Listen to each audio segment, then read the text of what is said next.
Let's start by talking about the age before the Erd Tree. In this moment, a world carved from stone and ruled by lightning is held in perfect, timeless stasis, a kingdom floating in the eye of a perpetual storm, governed by beings who are as much geological formations as they are living creatures.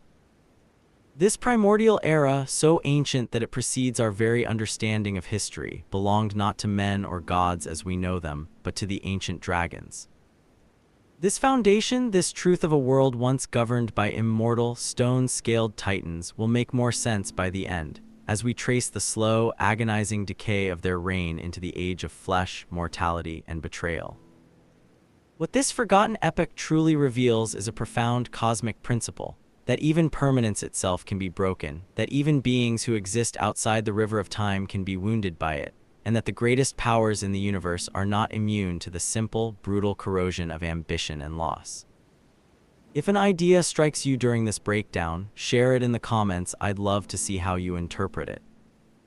Long before the first golden leaf fell from the Erd Tree, before its light cast a shadow of order across the lands between, and even before the very concept of Queen Marika's godhood had been conceived, the world answered to a different sovereign entirely. This was an age of primordial stillness, an era belonging to the ancient dragons, where titans of living gravel stone held dominion not through conquest, but through their very nature as embodiments of permanence. They commanded the storm and the sky, their reign stretching across a history so deep it is now considered prehistoric, a time when the world itself was a vastly different entity. These were not mere scaled beasts with wings, they were something far more fundamental. The ancient dragons were physical manifestations of an unchanging cosmic order, their bodies composed of gravel stone that seemed to warp and twist the very fabric of time itself, creating a reality anchored by their presence. These magnificent beings were distinguished by a form that spoke of their elevated status and power. They possessed 4 powerful legs, granting them a terrestrial stability that their descendants would lack, and 4 majestic wings, often inlaid with veins of pure, primordial gold that shimmered with an inner light, setting them apart from the lesser drakes that would follow. Their bodies were a canvas of light gray stone, imbued with this primordial gold that seemed to connect them directly to their divine source of power. This golden hue was not merely decorative, it was a sign of their vitality and their connection to their god. Upon their death, a rare and momentous event, this inner light would fade, the gold vanishing from their scales, and their immense corpses would slowly break apart, their constituent gravel stone returning to the earth from which it was formed, becoming indistinguishable from simple rock. The true nature of their power is hinted at in the relics they left behind. The ancient dragon and somber ancient dragon smithing stones, described as scales shed from the great dragon lord himself, possess the uncanny ability to twist the flow of time. Weapons that are reinforced with these temporal fragments gain a quality that transcends mortal craftsmanship. They become capable of inflicting harm upon gods and slaying beings who exist outside the normal constraints of life and death.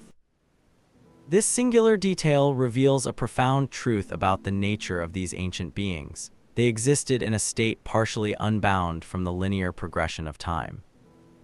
Their very essence was a temporal anomaly, allowing them to transcend the limitations of mortality and causality that bound all other creatures in the world. Their existence was not a line, but a constant, unshakable present. At the absolute zenith of this draconic civilization, reigning from a throne at the heart of a storm beyond time, stood Dragon Lord placidusax. He was a being of such staggering power and unquestionable authority that he held the title of Elden Lord itself. Yet this was not the Elden Lord of Marika's age, a consort ruling under the Golden Order's Erd Tree. Placidusax's lordship was far older, a title granted by a different god entirely, a cosmic power whose identity has been lost to the mists of prehistory. The descriptions we find state that the Dragon Lord, whose seat lies at the heart of the storm beyond time, is said to have been Elden Lord in the age before the Erd Tree, and that once his god was fled, the Lord continued to await its return. The phrase "before the Erd Tree" is of critical importance, as it situates the Age of Dragons not merely before Queen Marika's reign, but before the entire conceptual framework of the Golden Order as we understand it. The dragons ruled under a completely different cosmic law, serving a god whose nature remains one of the most compelling and enduring mysteries in the lore. What we can surmise is that this deity was powerful enough to grant dominion over the entirety of the lands between to beings as mighty as the ancient dragons, and that some cataclysmic event, some shift in the cosmic balance, caused this god to flee its own creation long before the rise of the Golden Order. They were, for uncounted millennia, the ruling force, governing from their majestic, crumbling capital of Farum Azula, their bodies of gravel stone serving as the very bedrock of reality, while armies of devoted beastmen worshipped them as divine sovereigns. Farum Azula was the heart of their empire, a royal capital that defied the known laws of physics and architecture. It was not a city built upon the earth but a floating metropolis suspended in the heavens, a civilization nestled within the clouds. This was no mere fortress or palace. It was an entire ecosystem of stone and storm, perpetually shielded by raging tempests and distortions in time that served to isolate it from the burgeoning world below. This temporal and meteorological barrier was both its greatest defense and, eventually, the mechanism of its slow, inexorable decay. Within this celestial kingdom, the ancient dragons were not solitary rulers.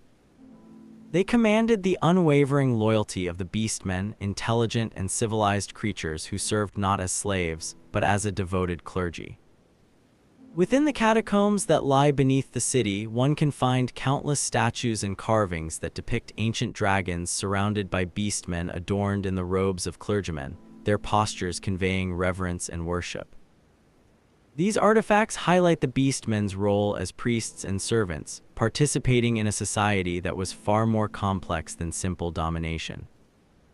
The beastmen were granted intelligence and a measure of autonomy, forming their own distinct civilization under the protective rule of the dragons, creating a symbiotic relationship where each species found purpose and stability in the other. The ancient dragons who ruled in this prehistoric era before the Erdtree were seen as the ultimate protectors. They would shield their lord, placidusax, as a literal wall of living rock. Their stone forms an unbreakable barrier against any conceivable threat. And so it is that the very shape of the dragon became a powerful symbol, synonymous with all forms of protection and guardianship. This protection was not merely physical, it was metaphysical, temporal, and spiritual. The ancient dragons were the guardians of the cosmic order itself, their very existence maintaining the delicate balance of their world. But perhaps their most defining and fearsome characteristic was their absolute mastery over red lightning. Spoken of only in the most ancient legends, red lightning is the weapon wielded by the ancient dragons. This was no ordinary electrical discharge. It was a primal, untamed force, a physical manifestation of the dragon's connection to the fundamental powers of creation and destruction. Each ancient dragon channeled this power in a unique way, giving rise to distinct weapons and devastating techniques that would, millennia later, become the faint inspiration for human schools of magic. The society of the ancient dragons was hierarchical, but it appears to have been far from tyrannical. At its absolute pinnacle was placidusax, a magnificent, many-headed ancient dragon who reigned as Elden Lord from the royal city of Farum Azula. Originally, it is believed placidusax possessed a multitude of heads, each one perhaps perceiving a different aspect of reality or a different stream of time. The description of the Old Lord's talisman suggests that placidusax once had at least 2 more heads than he does when the Tarnished finally finds him, heads that were violently torn away in some ancient, cataclysmic conflict. This multi-headed form likely symbolized his unparalleled ability to perceive and act across multiple dimensions or timelines simultaneously, making him the perfect sovereign for a civilization that existed partially outside the normal temporal flow. Together, the ancient dragons forged a world of profound stability and unyielding order, their stone forms serving as anchor points for reality itself. Based on their stone-scaled nature and the descriptions of their rule lasting through prehistoric eras, we can safely assume they possessed lifespans that transcended any human concept of mortality, perhaps existing indefinitely as long as their god remained. Their civilization appears to have been founded on the core principles of permanence and protection, with each dragon acting as both a powerful individual and a vital part of a greater, interconnected whole that maintained the cosmic balance. This golden age of draconic rule represents a fundamentally different approach to governance than anything that would follow. While the human civilizations of later ages would rise and fall with the fleeting whims of mortal rulers and the inexorable march of generations, the ancient dragons provided a consistent, unchanging leadership. Their stone forms were immune to the decay of time. Their command of lightning demanded unwavering respect, and their sacred connection to their god provided a divine mandate for their rule that was beyond all question. But even the mightiest and most permanent civilizations are not immune to the poison of change. And the glorious age of the ancient dragons would not and could not last forever. The seeds of its eventual downfall were sown not by the armies of an external conqueror, but by a bitter betrayal from within their own ranks, and by the mysterious, tragic departure of the very god who had granted them their authority in the first place. Among all the sprawling epics of treachery and brutal conflict that fill the blood-soaked history of the lands between, few are as visceral, as personal, or as devastatingly intimate as the tale of Baal the Dread. This is not merely a story of a political coup or a simple dispute over territory. This is a foundational myth of familial betrayal, of a sacred trust shattered by an insatiable ambition, and of a conflict so savage that it would forever reshape the very nature of what it meant to be a dragon. Baal the Dread was a legendary black dragon who is said to be the ancestor of all the drakes, the lesser, modern dragons we see today. But before he became the dreaded enemy of all ancient dragons, a harbinger of destruction, Baal was one of them. He was a member of the Inner Circle, a trusted peer close enough to Dragon Lord placidusax to know his vulnerabilities, respected enough to have been granted access to the very heart of draconic power. This proximity, this bond of trust, is precisely what makes his eventual betrayal all the more shocking and profoundly personal.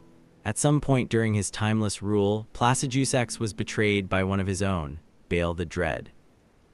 The lore states that Baal inflicted a grievous wound upon the Dragon Lord before fleeing, eventually coming to reside in the realm of shadow. The word betrayed here is crucial. This was not a formal challenge for leadership issued by a rival from some distant faction or conquered territory. This was an act of pure treachery from within the very core of the draconic hierarchy, a knife in the back delivered by a brother. What could have driven Baal to commit such an ultimate act of betrayal against his own kind and his own lord? The lore tells us that Baal had attempted to usurp placidusax's title as the Dragon Lord, leading to a deadly and catastrophic battle between the two. The ambition to rule is a common enough motivation in the annals of history, but for an ancient dragon, a being of supposed permanence and order, to turn so violently against their own kind suggests that far deeper motivations were at play. This could imply that Baal perceived a weakness in placidusax's rule, perhaps a complacency born of eons of unchallenged authority.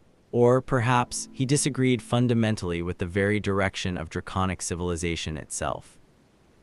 It is possible he harbored his own vision for what dragonkind could become, a future that did not require subservience to the mysterious, distant god that placidusax so faithfully served. The battle that erupted between placidusax and Baal was no simple confrontation. It was a cosmic cataclysm, an event of such raw power that it scarred both combatants for all of eternity. The evidence of this is written upon their very bodies. Two of placidusax's lost heads can be found still clinging to the upside of Baal's neck, a grotesque and permanent testament to their mutual destruction. These severed heads, animated by an undying hatred, continue to bite deep into Baal's flesh even in the present day.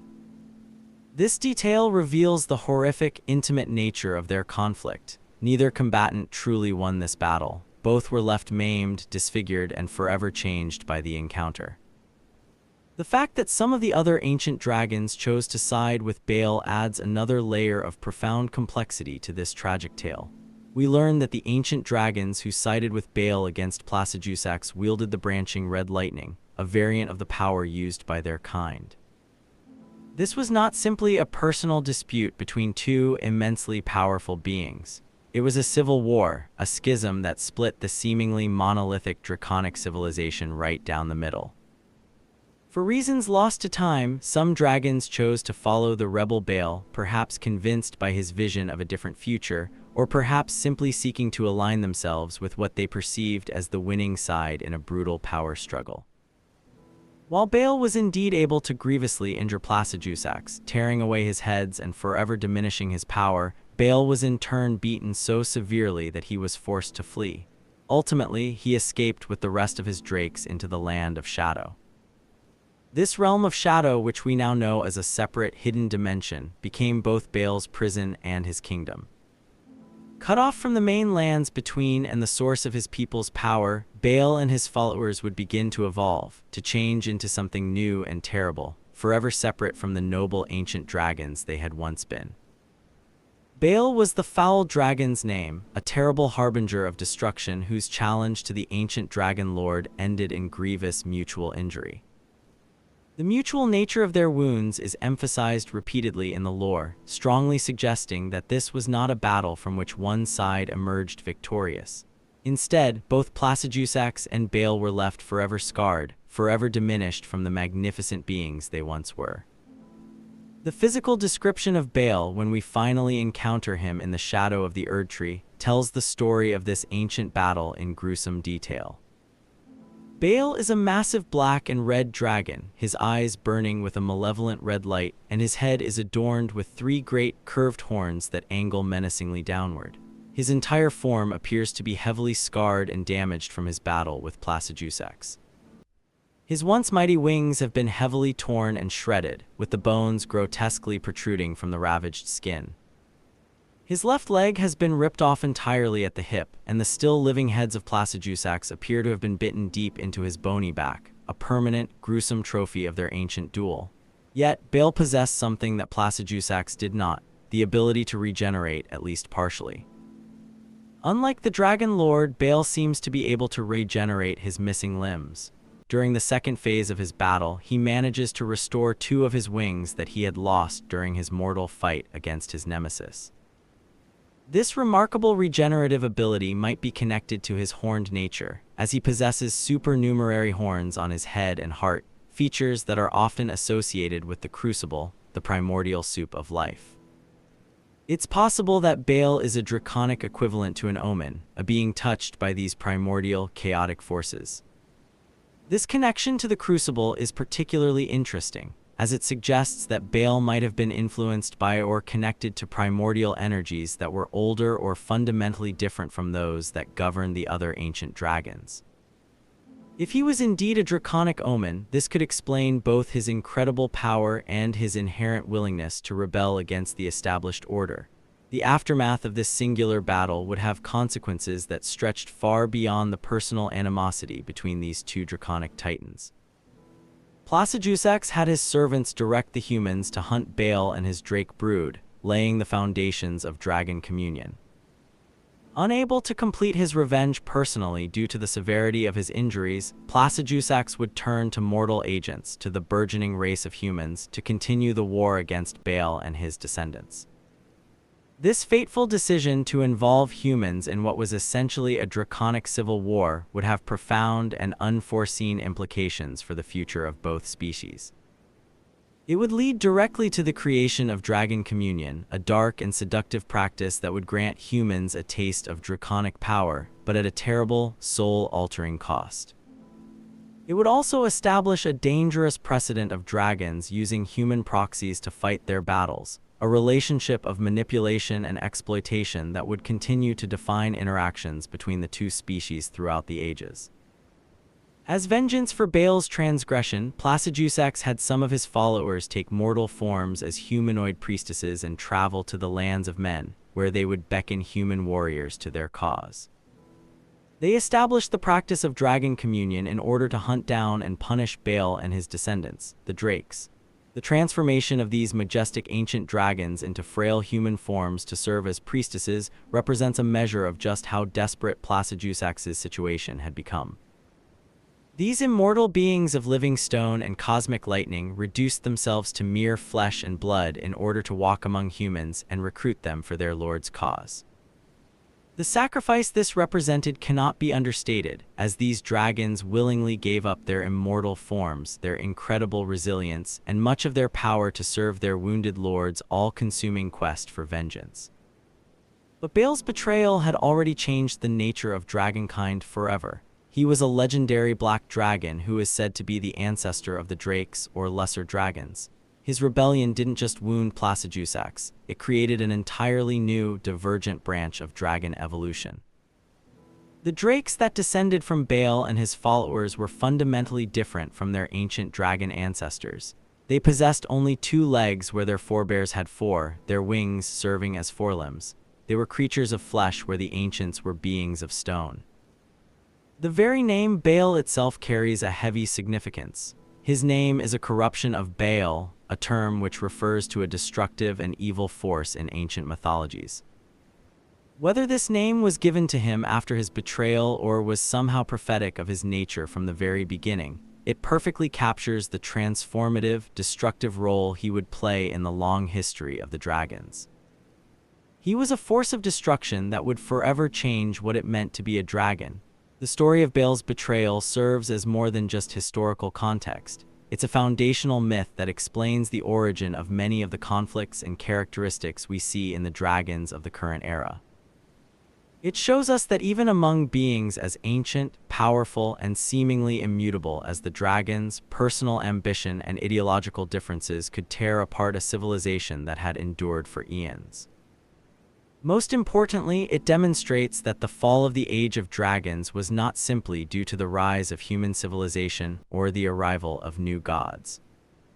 It was hastened by the dragons' own actions, by a bitter civil war and a foundational betrayal that weakened them from within, leaving them vulnerable to the external threats that were gathering on the horizon. The departure of the ancient dragon's god represents one of the most enigmatic and pivotal moments in the entire prehistory of the lands between. This single event was so profoundly significant that it not only brought a definitive end to the Age of Dragons but also created a temporal anomaly, a wound in time that continues to affect the world to this very day. The story of this divine abandonment and its tragic aftermath reveals the depth of Dragon Lord placidusax's unwavering loyalty and provides the haunting origin for one of the most mysterious locations in all of Elden Ring. The lore states that the Dragon Lord, whose seat lies at the heart of the storm beyond time, is said to have been Elden Lord in the age before the Erd Tree. Once his god was fled, the Lord continued to await its return. The specific phrasing here was fled is of crucial importance. It suggests that the deity did not simply choose to leave or depart on its own accord. Rather, it implies that this god was forced to flee, driven away by some emergent threat or circumstance that was powerful enough to dislodge a being capable of granting dominion over the entire lands between. We know from the various endings of the game, particularly those associated with Ranni and the Frenzied Flame, that an Empyrean can ascend to godhood by usurping the throne of the one who came before them. This allows them to harness the power of the Elden Ring to reshape the world according to their own will. This information provides a vital context for understanding what might have driven the ancient dragon's god to flee. Based on what we know of the cosmic succession in the lands between, it is highly possible that the Greater Will, the outer god that would later empower Queen Marika, was already beginning its cosmic campaign to claim the lands between for itself. The arrival of this new, aggressive cosmic force could have presented the dragon's god with an unwinnable conflict, leaving it with no choice but to retreat and abandon its creation. The precise identity of this fled god remains one of Elden Ring's greatest and most tantalizing mysteries. We know it was powerful enough to sustain the Age of Dragons, to grant placidusax the exalted title of Elden Lord, and to support a civilization of immortal stone beings for what must have been countless eons. Yet, when faced with whatever existential threat emerged, this god chose flight over fight, abandoning its most loyal and devoted servants to face an uncertain and hostile future entirely on their own. When placidusax's god fled, the Dragon Lord resolved to await its return, withdrawing to his seat at the heart of a storm beyond time. This singular decision reveals something profound and deeply tragic about placidusax's character. Despite being grievously wounded by Baal's betrayal, despite watching his entire civilization crumble and decay around him, despite having every justification to fall into a rage or sink into despair, the Dragon Lord chose loyalty. He chose to wait, but this was not a passive, helpless waiting. Placidusax did not simply curl up in a forgotten corner of Farum Azula and hope for the best. Instead, he created something utterly unprecedented, a storm that existed outside the very fabric of time itself. It is said that the ancient royal city of Farum Azula has been slowly crumbling since time immemorial. The gradual decay of Farum Azula is not due to neglect or the normal ravages of time in a conventional sense. It is the direct result of its unique state of existing partially outside the normal flow of time, a city slowly degrading as it exists in multiple temporal states simultaneously. The storm beyond time represents one of the most complex and awe-inspiring magical workings in all of Elden Ring's lore. Placidusax did not just hide himself from the world, he surgically removed himself and his entire seat of power from the linear progression of time itself. This act of temporal displacement served multiple purposes. It preserved him from the aging and decay that would eventually affect even an immortal ancient dragon over the course of thousands of years. It kept him and Farum Azula completely separate from whatever cosmic forces had driven his god away, creating a sanctuary they could not touch. And perhaps most importantly, it created a beacon, a fixed point in spacetime that his god could theoretically use to find its way back to him when it was finally ready to return. The very position that Placidusax maintains, with his two remaining heads gazing hopefully towards the heavens, is strikingly similar to the way the two fingers commune with the greater will. He may be perpetually attempting to reach out and contact his god who apparently fled the lands between. Even in his self-imposed exile beyond the reach of time, Placidusax tirelessly continues his vigil, constantly attempting to re-establish contact with the deity he so faithfully serves. His posture mirrors that of the two fingers, suggesting he is engaged in a similar form of cosmic communication, reaching across the vast, silent void between worlds to find his missing god. It should also be noted that, unlike the two fingers, Placidusax's heads are crossed, a gesture reminiscent of a human crossing their fingers for luck. This small detail adds a poignant, almost human element to the ancient dragon lord's cosmic vigil. The crossed heads might represent hope, a prayer for good fortune, or even a desperate plea. It is the gesture of a being so utterly desperate for his god's return that he maintains this hopeful position across millennia. The creation of the storm beyond time had profound and lasting consequences for the remaining ancient dragons and beastmen who chose to stay. Farum Azula became a mausoleum enshrining the wounded Placidusax, guarded by his most chosen beastmen. The magnificent floating capital transformed from the heart of a thriving civilization into a tomb-like monument to what once was. The beastmen who remained did not abandon their posts. Instead, they became eternal guardians, protecting their wounded lord as he maintained his lonely vigil. Many of these ancient four-winged dragons can still be seen flying around the crumbling remains of Farum Azula. Not all of the ancient dragons fled when their god departed. Some remained steadfastly loyal to Placidusax, choosing to share his exile in the storm beyond time rather than face the uncertain world that was emerging in the wake of their civilization's collapse. These dragons now exist in a state of temporal suspension, neither fully alive nor truly dead, waiting alongside their lord for a return that may never come. Within Farum Azula, many ancient dragons can be found buried deep within the rock, between the catacombs of the beastmen and the surface of the city, their bodies still filled with the primordial gold of their divine connection. Some of these loyal dragons did not survive the transition to existing beyond time. Their bodies, still retaining that golden essence, became part of the city's very structure itself. They gave their very existence to maintain the temporal barrier that keeps Farum Azula separate from the rest of reality.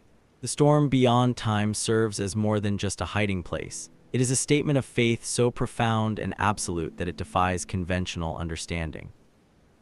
Placidusax could have used his remaining power to try to rebuild dragon civilization, to seek a final, bloody revenge against those who had wronged him, or to find some other purpose in this new post-God world. Instead, he chose to essentially remove himself from history entirely, betting everything on the eventual return of the deity who had abandoned him. Despite his stasis, placidusax continued to grant blessings to his followers. Even in his self-imposed exile, the Dragon Lord did not completely abandon his remaining subjects. His power continued to flow to those who served him, suggesting that his connection to divine authority persisted even without the physical presence of his god. This raises fascinating questions about the very nature of divine power in this world. Perhaps the Elden Ring and the authority it grants can exist independently of the god who originally wielded it. The tragedy of placidusax's vigil becomes even more poignant when we consider that his god's flight was likely the first crucial step in the great cosmic reshuffling that would eventually bring the Greater Will and Queen Marika to supreme power. The departure of the dragon god created a power vacuum that would be filled by the Golden Order, which would in turn lead to the brutal war between dragons and humans that would finish what Baal's betrayal had started. In creating the storm beyond time, placidusax inadvertently removed himself and his most loyal followers from the very events that would shape the future of the lands between. While he waited in his temporal isolation, the world moved on without him. The Golden Order rose, Marika ascended to godhood, and the age of human dominion began.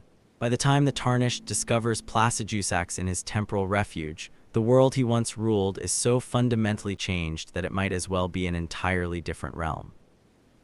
Yet still he waits, his heads crossed in a gesture of hopeful prayer, maintaining his lonely vigil across the uncounted eons. The storm beyond time stands as perhaps the most powerful and heartbreaking testament to loyalty in all of Elden Ring, a devotion so absolute that it transcends time itself, kept alive by faith alone in the face of seemingly impossible odds. The transition from the Age of Dragons to the Age of the Erdtree was not a peaceful changing of the guard, nor a simple fading of one era into the next. It was a period marked by shocking violence, profound tragedy, and cataclysmic events that would send echoes down through history long after the last great dragon had fallen. The pivotal moment that transformed simmering tensions and territorial disputes into open, declared warfare was the devastating assault of the ancient dragon Grandsax upon Leyndell, the royal capital. This attack was so destructive and so utterly unprecedented that it would forever alter the relationship between dragonkind and humanity, setting them on a path of mutual animosity from which there could be no return. We are told that the ancient dragon Grandsax wrought havoc on Leyndell, the royal capital, and that this was the only time in all of recorded history that Leyndell's supposedly impregnable walls have ever fallen. This single act marked the dawn of the war against the dragons. The profound significance of this event cannot be overstated. Leyndell, the magnificent capital city of the burgeoning Golden Order, was considered inviolable. Its walls, blessed by divine power and constructed with the finest masonry, had never been breached. Its formidable defenses had never been overcome. The city itself stood as a powerful symbol of human achievement and the divine protection of Queen Marika's rule. For a single dragon to not only breach these defenses but to rampage through the city itself represented a catastrophic failure of security and a devastating blow to the Golden Order's reputation for absolute authority. A great ancient dragon, Grandsax, once rained calamity upon the royal capital. The fact that this is the only time in historical record that Leyndell's walls have fallen speaks volumes. The description of Grandsax's attack as bringing calamity rather than simply destruction suggests something far more profound than mere physical damage. This was perceived as an apocalyptic event, one that shook the very foundations of the emerging Golden Order. The word calamity implies disaster on a cosmic scale, something that threatened not just buildings and people, but the entire structure of civilization itself. What could have driven Grandsax to launch such an unprecedented and audacious assault? The lore does not provide us with explicit motivations, but we can piece together a likely scenario from the context of the times. The Golden Order was rapidly expanding, claiming dominion over lands that had once belonged to the dragons since time immemorial. Marika was consolidating her power under a new god, the Greater Will, whose absolute authority directly challenged the legitimacy of any remaining dragon claims to rulership. From Grandsax's perspective, this upstart human empire likely represented an existential threat to what little remained of dragon civilization. His attack, therefore, may have been a desperate, preemptive strike, an attempt to halt the relentless advance of the Golden Order before it was too late. The choice to attack Leyndell specifically was strategically brilliant. As the capital of the Golden Order, it represented the very heart of human power and divine authority. If Grandsax could demonstrate that even this most protected of cities was vulnerable to the might of the dragons, he could potentially shatter human confidence and force Marika's regime to negotiate from a position of strength. Alternatively, if the humans proved incapable of defending their own capital, it would serve as a clear demonstration to the world that they were unworthy of the dominion they so boldly claimed. The red lightning bolt he summons is reminiscent of the bolt of Grandsax, the weapon wielded by the massive ancient dragon whose corpse now lies within the royal capital. The strong connection between Grandsax's lightning and placidusax's own mastery of red lightning abilities suggests that Grandsax was no ordinary ancient dragon. He was likely one of the most powerful members of his species, possibly second in might only to placidusax himself. This makes his decision to launch a solo assault on Leyndell even more significant. He was not acting as part of a larger dragon army, but as an individual champion making a desperate, all-or-nothing gambit to save his people. The attack succeeded beyond what anyone could have possibly imagined. The spear, whittled from the weapon once wielded by Grandsax, is now considered one of the legendary armaments. A great ancient dragon, Grandsax once rained calamity upon the royal capital, the only time in historical record that Leyndell's walls have fallen. The fact that Grandsax's own weapon became a legendary armament speaks to the lasting and traumatic impact of his assault. His lightning spear was so powerful and so memorable that it became the template for weapons crafted by humans long after his death, a testament to its awesome power. But Grandsax's attack had consequences far beyond the immediate destruction he caused. During the Age of the Erdtree, the ancient dragons warred against the forces of Leyndell after an assault on the royal capital by the great ancient dragon. His solo attack triggered a much larger, more devastating conflict, drawing the remaining ancient dragons into open warfare with the Golden Order. What might have started as one dragon's desperate gambit to protect his kind quickly escalated into a full-scale war between two civilizations. The psychological impact of Grandsax's assault cannot be underestimated. After the great ancient dragon attacked, the Sentinels had an epiphany. The only way to truly protect the Erdtree was to become dragons themselves. The Tree Sentinels, the elite, golden-clad guardians of the Erdtree, were so profoundly shaken by their inability to prevent this assault that they fundamentally reconsidered their entire approach to defense. Their epiphany led them to adopt dragon-themed armor and weapons, essentially admitting that conventional human military might was utterly insufficient to deal with the draconic threat. This represents a profound shift in human military thinking. Before Grandsax's attack, the humans of the Golden Order likely believed that their divine backing from the Greater Will, combined with their conventional weapons and military tactics, would be sufficient to maintain order. The terrifying ease with which a single dragon breached their most formidable defenses forced them to acknowledge that they were dealing with threats that existed far beyond their normal understanding of warfare. The assault also revealed the true scale of the challenge facing the nascent Golden Order. The dragons were not just large, dangerous animals to be hunted or driven off. They were intelligent, strategic opponents capable of planning and executing sophisticated military operations. Grandsax's attack demonstrated clear military intelligence in recognizing Leyndell as the key strategic target, tactical planning in understanding how to breach the city's defenses, and strategic thinking in recognizing that a successful assault could destabilize the entire Golden Order. Ironically, this dragon is much larger than placidusax himself, taking up a large portion of the city.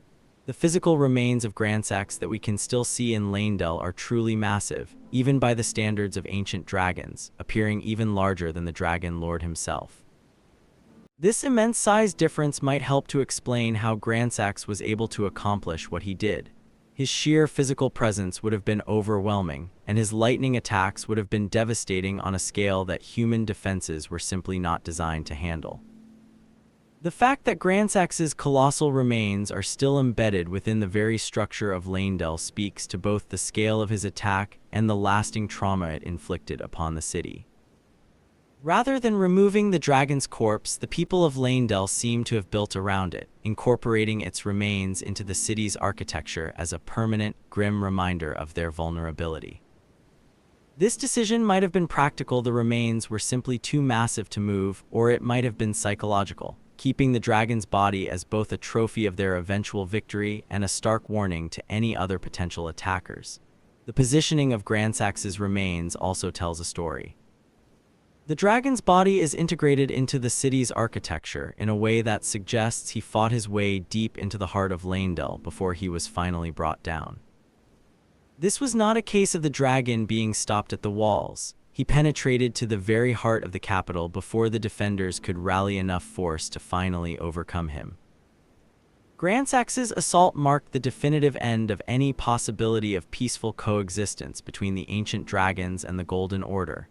Before his attack, there might have been some lingering hope for negotiation, for finding some way for both civilizations to exist in the same world. His decision to bring war directly to the human capital made any such accommodations impossible. The lines were drawn, and both sides understood that only one could ultimately emerge victorious. The brutal war that followed would cost both sides dearly, but it would also, paradoxically, produce moments of unexpected beauty and profound transformation. The enmity that began with Grandsax's apocalyptic assault would eventually, through the crucible of war, give way to the unlikely friendship between Godwyn and Fortisax, demonstrating that even the most bitter and bloody conflicts can sometimes lead to understanding and, ultimately, peace. In the long and bloody annals of Elden Ring's history, a tapestry woven with threads of war, betrayal, and cosmic upheaval, few events are as truly remarkable or as transformative as the friendship that blossomed between Godwyn the Golden and the ancient dragon Fortisax. This relationship represents something far more profound than just a personal bond between two immensely powerful beings. It symbolizes the very possibility of reconciliation between entire species, the alchemical transformation of bitter hatred into deep understanding, and the birth of new forms of worship that would continue to influence the lands between for generations to come. Long ago, we are told, Godwyn the Golden defeated the ancient dragon Fortisax and then befriended his fallen foe, an event that gave rise to the ancient dragon cult in the capital. The stark simplicity of this statement belies the incredible complexity of what must have actually transpired. The fateful encounter between Godwyn and Fortisax was the culmination of the brutal war that had begun with Grandsax's devastating assault on Leyndell.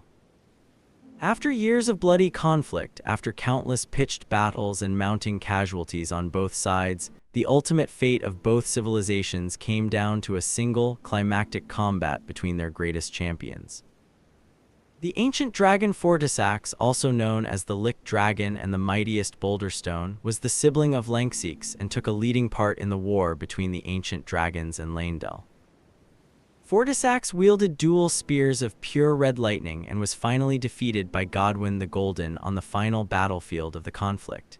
The honorific title, Mightiest Boulder Stone, speaks volumes about Fortisax's reputation among his own kind.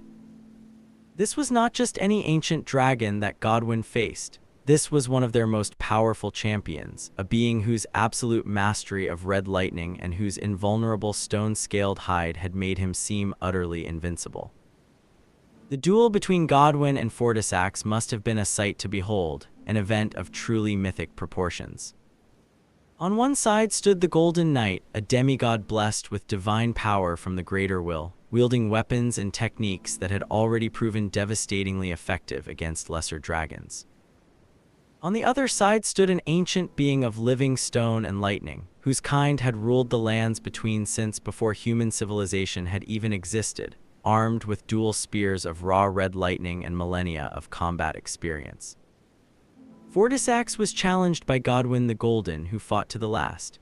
Godwin defeated Fortisax, but he befriended his fallen foe, and their bond gave rise to the ancient dragon cult of the royal capital. The phrase, "fought to the last," strongly suggests that this was not a one-sided battle. Both combatants must have pushed themselves to their absolute limits, with Godwin only emerging victorious after an epic, grueling struggle that tested every aspect of his skill, courage, and divine determination. What makes this encounter so truly extraordinary is not the victory itself, but what happened immediately afterward. In most tales of conquest, the victor would have either executed their defeated enemy on the spot or taken them as a slave or a prisoner of war. Instead, Godwin made a choice that defied all convention and expectation. He offered friendship to the very being he had just defeated in single combat. The decision to befriend Fortisax rather than finish him off speaks volumes about Godwin's character. Here was a demigod at the absolute height of his power, fresh from a hard-won victory over one of the most dangerous enemies his people had ever faced. And instead of claiming the spoils of war, he chose compassion. This was not a sign of weakness. It was a form of strength that transcended mere martial prowess, a wisdom that could see beyond the immediate conflict to a future of reconciliation. But friendship could not be one-sided. For this relationship to work, Fortisax had to make his own profound choice to accept Godwin's offer. For an ancient dragon, a proud being whose entire species had been locked in a brutal war with humanity, this represented a fundamental transformation of perspective. Fortisax had to set aside not just his personal enmity for the warrior who had defeated him, but also his racial prejudice, his cultural conditioning, and the immense weight of history itself. Through this unlikely friendship, Godwin gained the ability to wield golden lightning, while the dragons gained acceptance as a part of the Golden Order. This was not merely a personal exchange of gifts between friends, it was a transformation of the fundamental nature of both beings and, by extension, both of their peoples. Godwin's acquisition of golden lightning represented more than just a new set of magical abilities. It was a true synthesis of human divine power and ancient draconic mastery that created something entirely new, a power that neither could have achieved alone. The fact that Godwin's lightning was specifically golden, rather than the traditional red of the ancient dragons, is deeply significant. It is said that this golden lightning was wielded by Godwin, who befriended Fortisax. This golden hue represented the perfect fusion of draconic power with the divine authority of the greater will, creating a form of lightning that belonged fully to neither tradition, but instead represented their harmonious unity. Meanwhile, the dragon's acceptance into the Golden Order was nothing short of revolutionary. These ancient beings, who had once ruled as absolute monarchs, agreed to become part of a new cosmic order under a different god. This was not simply a surrender, it was an act of adaptation, a pragmatic recognition that the world had changed and that their survival required evolution rather than a stubborn adherence to a past that could never be restored. The ancient dragon cult that arose from this friendship represents one of the most successful and fascinating religious syntheses in Elden Ring's entire history. The worship of the ancient dragons, it is said, does not conflict with belief in the Erdtree. After all, this seal and lightning itself are both imbued with gold. The cult found a way to honor both the ancient power of the dragons and the new authority of the Golden Order, creating a religious framework that could satisfy adherents of both traditions. One of the incantations of the capital's ancient dragon cult allows the user to summon a lightning spear and hurl it before the caster. Charging the spell causes a lightning bolt to strike the point of impact. This integration was not merely political, it was theological and magical. The ancient dragon cult developed its own unique set of incantations that drew from both human faith magic and draconic lightning mastery, creating spells that neither tradition could have developed in isolation. The ancient dragon Langsix, the sibling of Fortisax, also took part in the war between the ancient dragons and Leyndell. Langsix wielded a glaive of red lightning, and after the war's conclusion, took the form of a human to teach the knights incantations as a member of the ancient dragon cult. Fortisax's sister Langsix also embraced this new synthesis, going so far as to take on a human form to serve as a priestess and a teacher to the human knights. Her willingness to abandon her natural dragon form to walk among humans as an educator demonstrates the incredible depth of the commitment the dragons made to this new alliance. Of all the knights, Vike the Dragonspear was the one Langsix loved the most. Langsix's relationship with Vike adds another deeply personal dimension to this dragon-human synthesis. This was not just a political alliance or a religious accommodation. There were genuine emotional bonds forming between individual dragons and humans, relationships that transcended the barriers of species entirely. The success of the ancient dragon cult had implications that reached far beyond its immediate participants. It demonstrated that the seemingly irreconcilable differences between the old order and the new could, in fact, be bridged through understanding, mutual respect, and shared purpose. It showed that power did not have to be a zero-sum game, that the rise of the Golden Order did not have to mean the complete and utter destruction of everything that came before it. The friendship between Godwyn and Fortisax also had profound personal consequences for both beings. For Godwyn, it represented perhaps the greatest achievement of his life, not just the military victory over a powerful enemy, but the spiritual victory of transforming that enemy into a loyal and devoted friend. This relationship would come to define much of his identity and would continue to shape his story even after his tragic death. For Fortisax, the friendship provided a new purpose in a world where his people's traditional role had been eliminated. Rather than clinging to a past that could never be restored, he found a new way to serve and protect, channeling his ancient power in service of a new order while maintaining his essential identity as an ancient dragon. The terrible tragedy that would later befall both friends makes their initial bond even more poignant. When Godwyn was assassinated on the Night of the Black Knives, Fortisax would struggle desperately to save his friend from the corrupting influence of death, ultimately becoming corrupted himself in the process.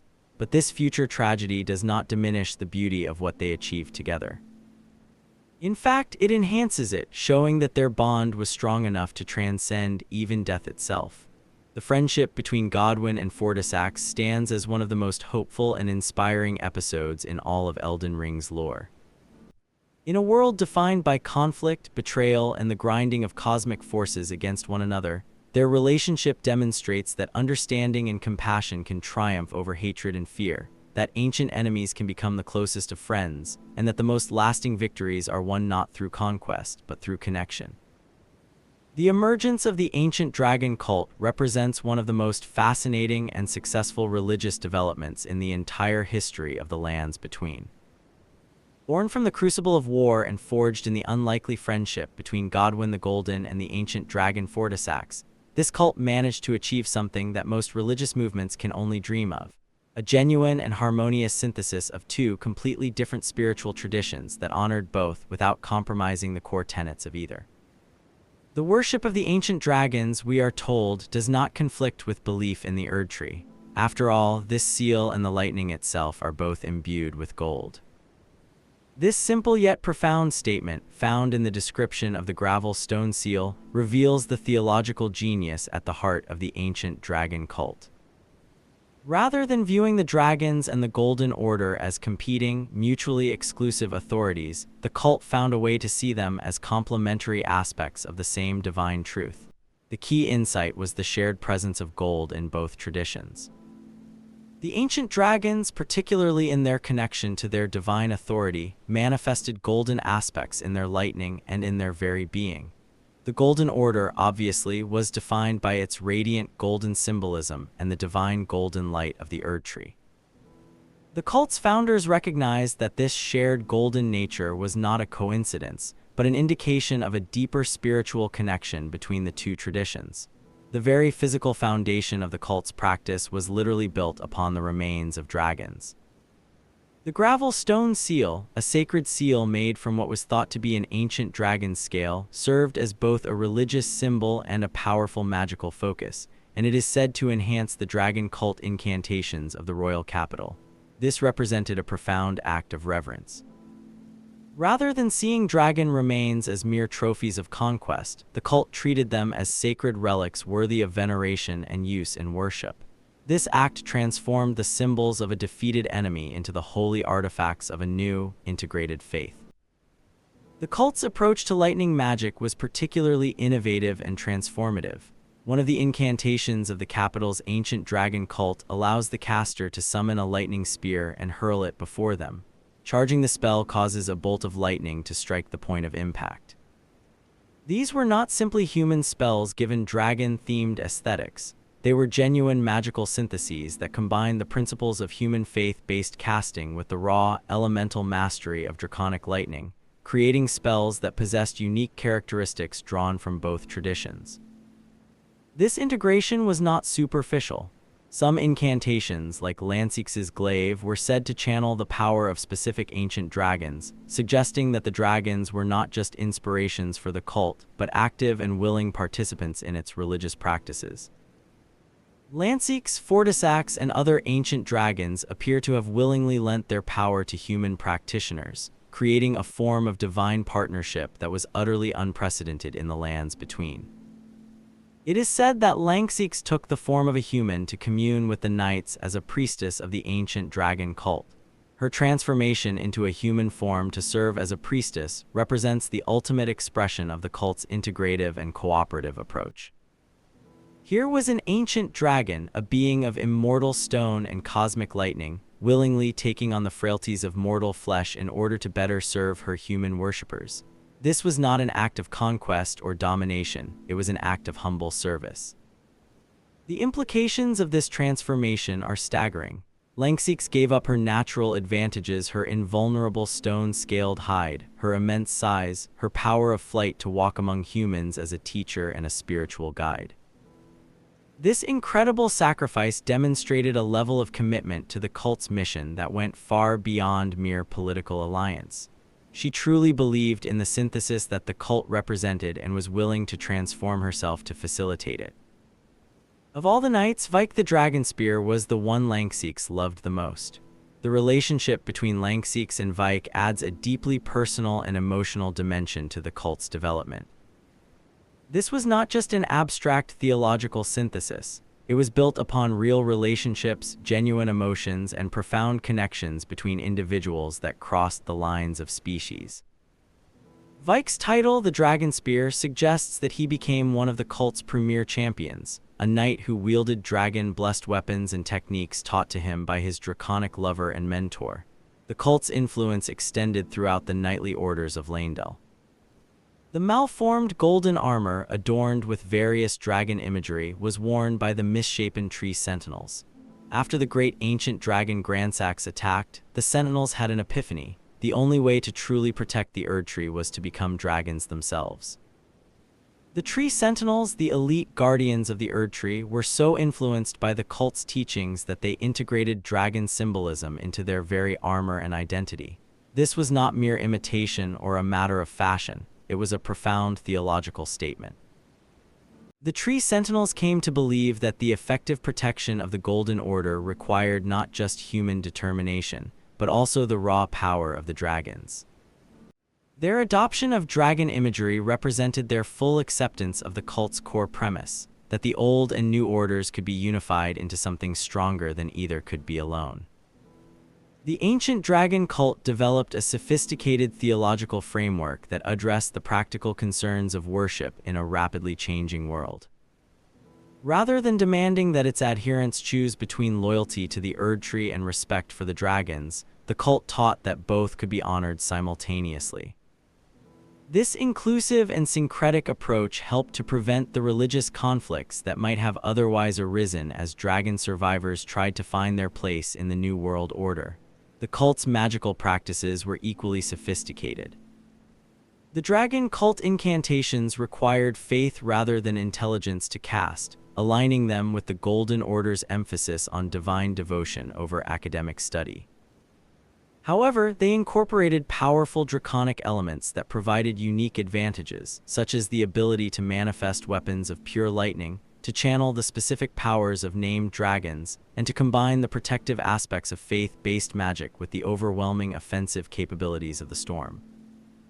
The success of the ancient dragon cult had implications that extended far beyond its immediate practitioners.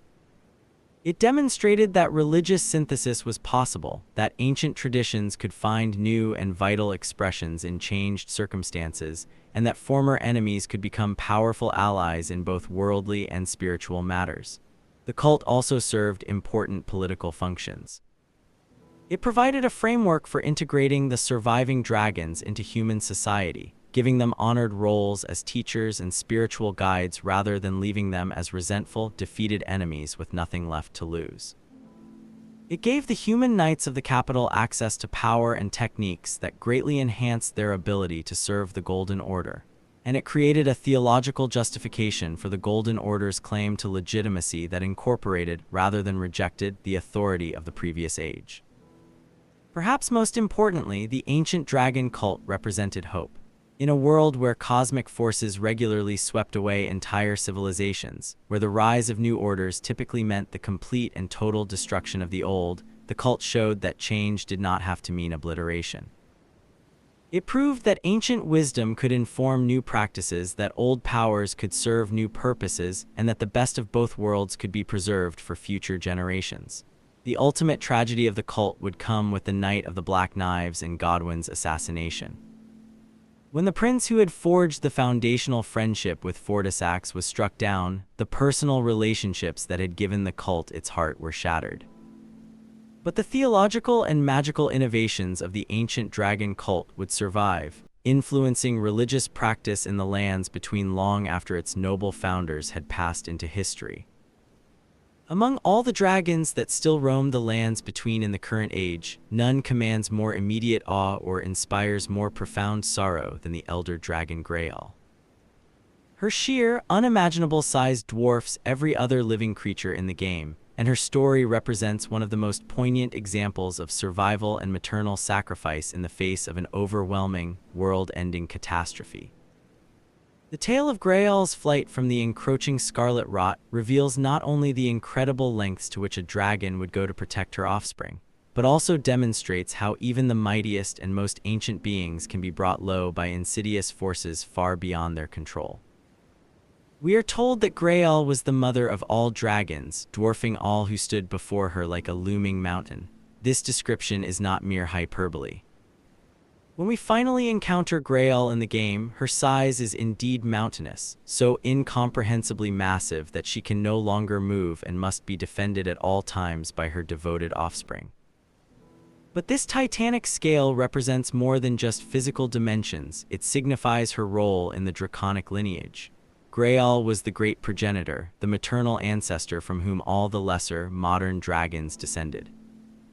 Her title as Mother of All Dragons places her at the very foundation of the draconic lineage in the current era. Many dragons in the current age descend from Elder Dragon Greyoll, a mother drake of colossal size. The term Mother Drake is significant here. Unlike the ancient dragons with their 4 legs and immortal stone scales, Greyoll possessed the characteristics of the modern dragons, the drakes.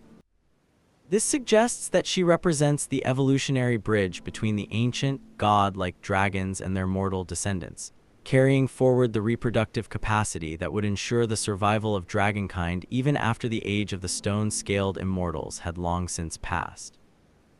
Following the catastrophic Battle of Ionia, Greyoll and her offspring fled the Scarlet Rot by settling on a plateau in the northern reaches of Caelid, a place later known as Greyoll's Dragon Barrow.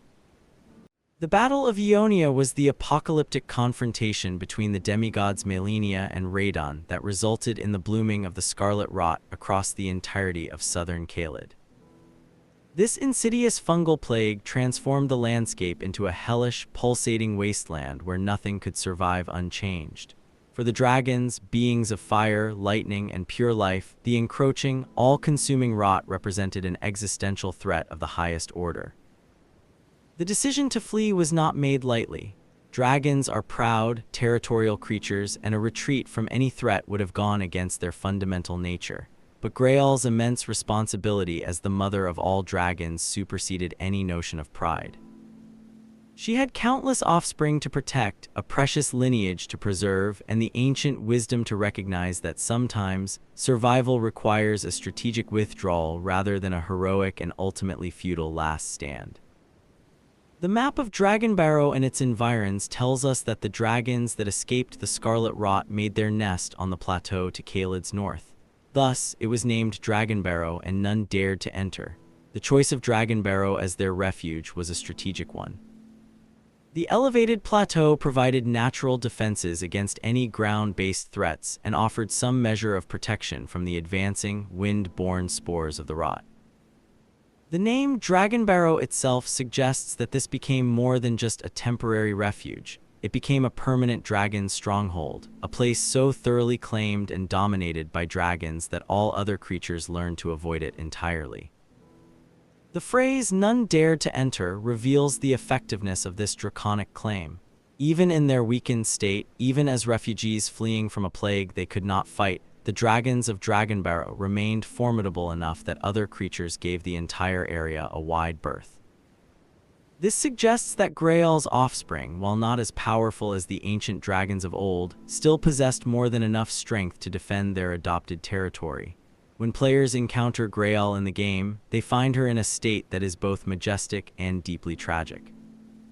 She is utterly motionless, seemingly unable to attack directly. This massive dragon, who once could have crushed entire armies beneath her feet, has been reduced to a state of near total immobility. The exact cause of her condition is not explicitly stated in the lore, but the implication is clear. The arduous exodus from the Scarlet Rot and the immense stress of protecting her offspring for so long has taken a terrible, irreversible toll. Greyoll is surrounded by smaller dragons who try to protect her instead. 5 red-eyed flying dragons surround Greyoll. Greyoll will lose 20% of her health with each one of these dragons that is killed, meaning that killing all 5 will cause Greyoll herself to die. This mechanic is not just a gameplay feature, it is a profound narrative statement about the nature of Greyoll's current existence. She now lives only through her offspring, her life force sustained by their presence and their protection. When they fall, a part of her dies with them. The burning red eyes of Greyoll's guardian dragons are significant. This distinct coloration might represent their deep, psychic connection to their mother, or it could be a physical manifestation of their boundless rage at the world that has reduced her to this state. It might also symbolize their unyielding determination to protect her at any and all costs. These dragons have dedicated their entire lives to serving as their mother's living shield, knowing that her survival is far more important than their own. The relationship between Greyoll and her offspring represents one of the most touching and tragic family dynamics in all of Elden Ring. These dragons could have fled to safer, more distant territories. They could have sought their own fortunes in faraway lands, or they could have simply abandoned their immobilized mother to whatever cruel fate awaited her. Instead, they chose to remain, forming a protective, ever-vigilant circle around her massive form, standing ready to die in her defense. The tragedy of Greyoll's situation becomes even more poignant when we consider what she once was. As the mother of all dragons, she would have been a figure of immense importance and unimaginable power. Dragons from across the lands between would have looked to her for guidance, protection, and leadership. She would have been capable of flight, of unleashing devastating attacks, of commanding absolute respect through her sheer presence alone. Yet, even in her drastically reduced state, Greyoll retains her dignity and her immense importance. A superior incantation of Dragon Communion channels the power of Greyoll, the Elder Dragon, and is considered an incantation of legendary status. It transforms the caster into a dragon to emit a terrible roar, reducing the attack power and defense of nearby enemies. The power that can be gained from consuming her heart after her death is described as legendary, and her roar, even channeled through a human, is so mighty that it can weaken entire groups of enemies. Even while immobilized, even completely dependent on her children for her own protection, she remains one of the most powerful dragons in existence. The location of Greyoll's final refuge tells its own story. Dragonbarrow sits in the northern reaches of Caelid, close enough to the site of the Battle of Ionia that the landscape still bears the deep scars of that catastrophic conflict, yet far enough away that the immediate, ground-level effects of the Scarlet Rot could not reach them.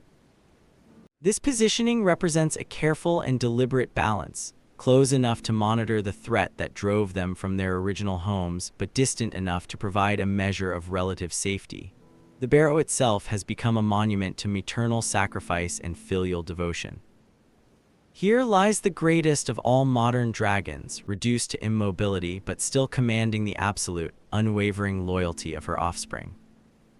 The site serves as both a sanctuary and a tomb, a place where the last great dragon mother maintains her vigil while her children stand guard against a world that has become increasingly hostile to their kind.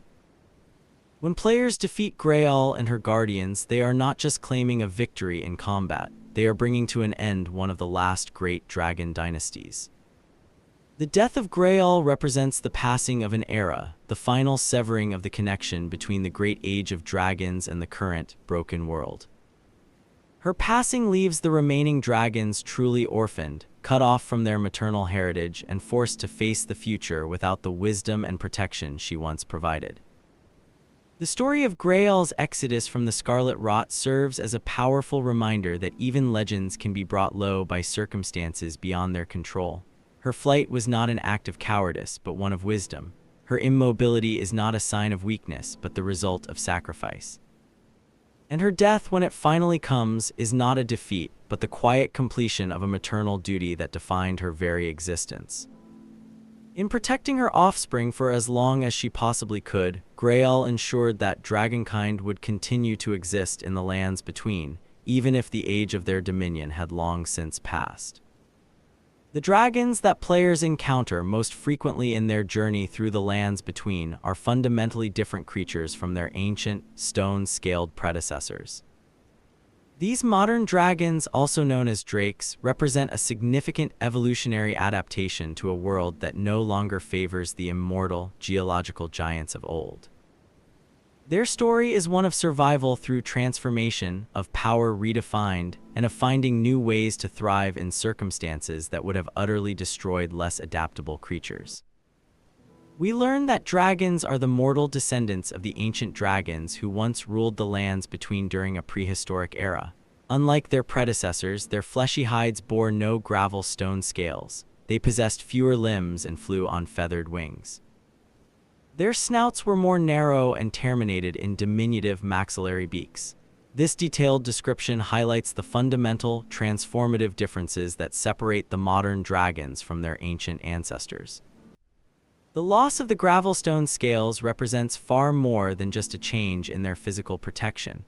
It symbolizes the profound transformation from immortal beings of living rock into mortal creatures of flesh and blood. The reduction in their number of limbs is particularly significant. Where the ancient dragons possessed 4 powerful legs in addition to their wings, modern dragons have only 2 legs, with their wings serving the dual function of 4 limbs. This change in anatomy represents a shift from beings who could dominate both land and air with equal ease to creatures that are now primarily aerial, having traded their terrestrial power for enhanced flight capability and agility. Their more streamlined form suggests a necessary adaptation to a world where mobility and evasion became more important for survival than raw, unyielding invincibility. The dragons were idolized by humans for their sheer strength and sublime beauty. However, the ancient dragons viewed them as lowborn, paltry imitations. This relationship reveals a complex and rather tragic dynamic within dragon society itself. From the human perspective, these modern dragons remained awe-inspiring creatures worthy of reverence and fear. Their power, while significantly diminished from the levels of the ancients, was still far beyond anything humans could hope to match through conventional means.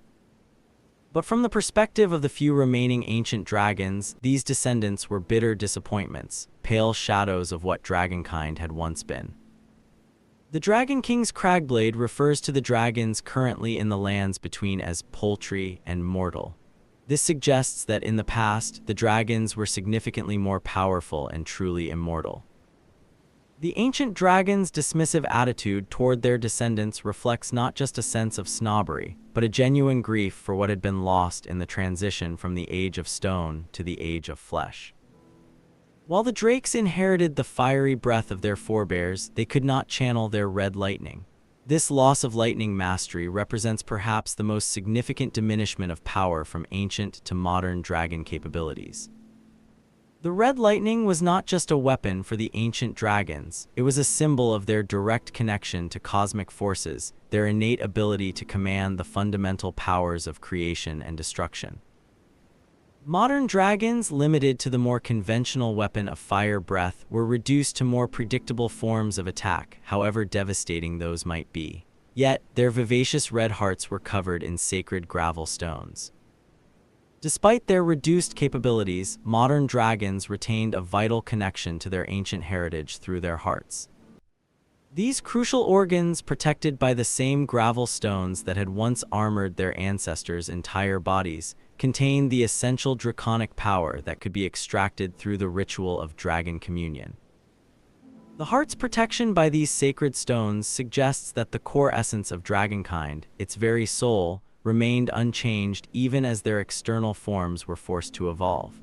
The modern dragon's adaptation to their changed circumstances demonstrates remarkable resilience and creativity. Faced with a world that no longer supported their ancestors' way of life, they did not simply decline into extinction. Instead, they found new ecological niches, developed new survival strategies, and established new, complex relationships with the creatures and forces around them. The dragons who settled in northern Caelid with their mother, elder dragon Greyoll, show that modern dragons retained the strong social bonds that had characterized their ancestors. Rather than becoming solitary, isolated creatures, they maintained family structures that provided mutual protection and support. The red-eyed flying dragons that surround Greyoll demonstrate the incredible lengths to which these creatures would go to protect their kin. Some modern dragons adapted by forming entirely new relationships with the other powers in the lands between. Dragons imbued with glintstone now roost atop the moonlight altar in western Liurnia of the lakes. They can exhale glintstone breath, which inflicts magic damage. These glintstone dragons represent a fascinating example of draconic adaptation, incorporating the magical traditions of human sorcerers into their own biological abilities. Smerag was a devourer of sorcerers, and over time his body became corrupted by their glintstones. Smerag's transformation shows how modern dragons were capable of evolving through direct interaction with other magical traditions. By consuming sorcerers, he gradually incorporated their glintstone magic into his own being, trading his natural fire breath for powerful magical abilities that proved more effective in his chosen environment. Similarly, Agila, another devourer of sorcerers, was bested by Ranni and subsequently swore a knightly oath to her dark moon. Agila's relationship with Ranni demonstrates another form of adaptation. Rather than maintaining the aloof, proud independence of the ancient dragons, modern dragons proved capable of forming genuine allegiances with powerful humans, trading their service for protection, purpose, and a place in the new world. Other dragons adapted to specific environmental challenges. Borealis, the freezing fog, demonstrates how dragons could modify their breath weapons to match their chosen habitats. Well before the first astrologers and the Erdtree, ice dragons held dominion over the mountain tops. Sometime later, they were defeated by the fire giants who drove them from the Flame Peak. Borealis represents the surviving descendants of these ancient ice dragons, creatures who had learned to weaponize cold instead of heat. The ice dragons were once the lords of the mountaintops long ago, until they were defeated by the fire giants and chased from the peak. This history shows that modern dragons faced constant challenges to their territorial claims, requiring them to adapt not just to environmental changes, but to military defeats and displacement by other powerful creatures. Decaying Exyx represents perhaps the most tragic example of draconic adaptation. A dragon plagued by the scarlet rot, he is encountered northwest of the Cathedral of Dragon Communion. Also known as the Dragon Communion Revenger, Exyx did not forget his hatred even as he succumbed to the rot. Exyx shows how some dragons dealt with forces they could not escape or overcome by incorporating those forces into their own being and weaponizing them against their enemies. His title as Dragon Communion Revenger suggests a personal, burning grudge against the practice of consuming dragon hearts, positioning himself as a guardian of the cathedral to prevent humans from accessing the altar within. Even in his corrupted state, Xyx maintained his purpose and agency, turning his own affliction into a weapon against those he saw as threats to his kind. The modern dragon's relationship with magic represents a significant departure from their ancestors' capabilities. While ancient dragons commanded red lightning through their inherent nature, modern dragons had to learn, adapt, and sometimes steal magical abilities from other sources. This difference highlights the fundamental change in the dragon's place in the world, from beings who embodied natural law to creatures who had to work within systems created by others. Flying Dragon Agheel provides a perfect example of how modern dragons established themselves in the post-ancient world.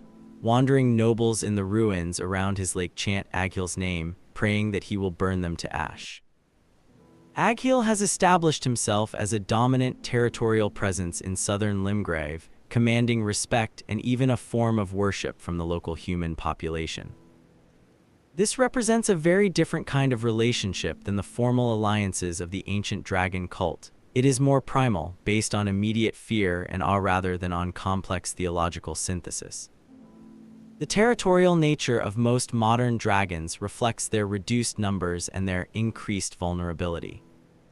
Unlike the ancient dragons who could afford to be cosmopolitan rulers of vast, unchallenged domains, modern dragons needed to establish and fiercely defend specific territories where they could control resources and minimize threats. This led to the pattern of named dragons being associated with particular locations. Agheel with his lake, Smerag with the approaches to the academy, Agila with Ranni's hidden territories. The modern dragon's mortality also fundamentally changed their relationship with time and legacy. Ancient dragons could afford to think in terms of eons, making plans that span millennia and treating temporary setbacks as minor inconveniences. Modern dragons, facing finite lifespans, had to make more immediate and often more desperate decisions about how to spend their limited time and energy. This newfound urgency contributed to their willingness to form alliances, to adapt to new circumstances, and to take risks that their proud ancestors would have considered beneath their dignity. Despite their reduced circumstances, modern dragons retain the capacity to inspire both awe and terror in other creatures. The strength of a mighty dragon is magnificent but deadly. Their power, while not matching that of the ancients, remained formidable by any other standard. A single modern dragon could still devastate armies, level fortifications, and command respect from the greatest of human heroes. The story of the modern dragons is ultimately one of successful adaptation. Faced with the complete transformation of their world, the loss of their god, the reduction of their power, and the rise of new cosmic orders, they found ways to survive and even thrive.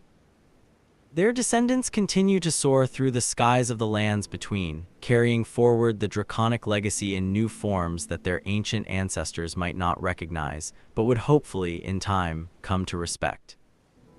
Among the modern dragons that now populate the lands between, none demonstrate the remarkable adaptability and cunning of their species better than the glintstone dragons.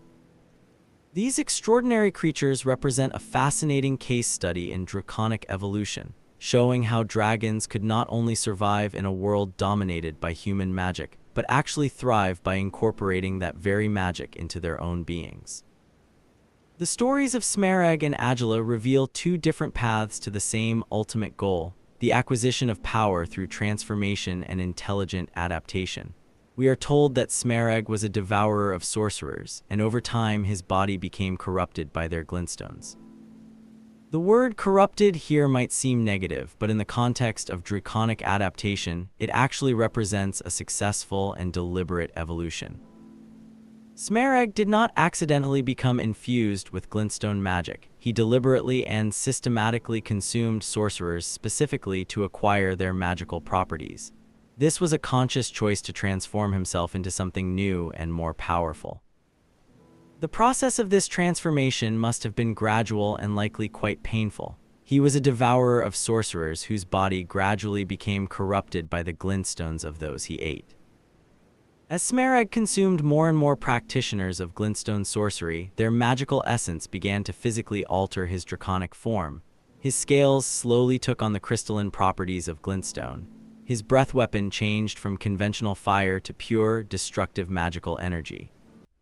And his very flesh became a grotesque but powerful hybrid of draconic tissue and crystallized magic. This transformation was not a random mutation, it was a purposeful adaptation.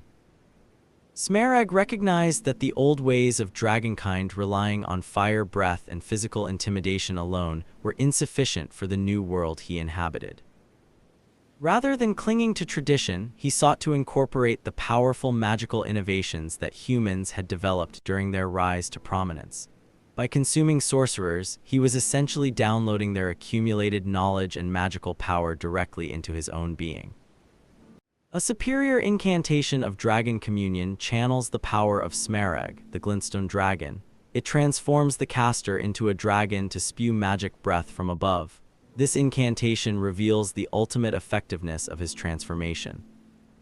His magical breath became so potent that humans who consumed his heart could temporarily take on his form and wield similar, powerful abilities. This represents a complete reversal of the original power dynamic. Instead of humans stealing dragon power, we see a dragon who successfully stole human power and made it his own. The location where Smerag established himself is also deeply significant. Glintstone dragon Smerag is encountered near an island west of the Academy of Rhea Lucaria and north of the Temple Quarter, guarding a glintstone sorcerer's corpse that holds the first Academy glintstone key. Smerag positioned himself as a literal guardian of access to the Academy itself, the premier institution of magical learning in the lands between. This was not a coincidence. He was literally feeding on the very source of magical knowledge, positioning himself where he could most easily acquire new sorcerers to consume. The fact that he was guarding an Academy glintstone key suggests that Smerag understood the strategic importance of controlling access to magical education. By preventing unworthy humans from reaching the Academy, he was essentially curating the quality of the sorcerers available for his consumption, while also serving as a brutal final examination for those brave enough to face him. Based on this strategic positioning, it appears that only the most skilled and determined magic users would be able to overcome him to reach the Academy, ensuring that the sorcerers he did eventually consume would be of the highest possible caliber. Glintstone Dragon Agila represents a different but equally fascinating approach to magical adaptation. Where Smerag consumed sorcerers to gain their power through brutal absorption, Agila chose the path of alliance and service. Agila, a devourer of sorcerers, was bested by Ranni and subsequently swore a knightly oath to her Dark Moon. This represents a complete transformation of the traditional dragon-human relationship. The phrase devourer of sorcerers indicates that Agila initially followed a similar path to Smerag, acquiring magical power through consumption. However, her fateful encounter with Ranni the Witch changed everything. Rather than being consumed herself or fleeing in defeat, Agila chose to acknowledge Ranni's superior power and offer her service. This decision demonstrates a level of wisdom and adaptability that speaks to the evolved nature of modern dragon consciousness. The sorcery of Agila, the glintstone dragon, conjures a cold magic greatsword, then delivers a sweeping blow that launches a blade-like projectile of frost. The sorcery that bears Agila's name reveals the sophisticated and refined nature of her magical abilities. This is not simply a modified fire breath. It is a complex magical working that combines traditional draconic power with advanced sorceress techniques to create something entirely new and devastatingly effective. The relationship between Agila and Ranni represents one of the most successful examples of a dragon-human partnership in the current era. Unlike the ancient dragon cult, which was built on a foundation of political alliance and religious synthesis, Agila's service to Ranni appears to be based on genuine respect and a shared purpose.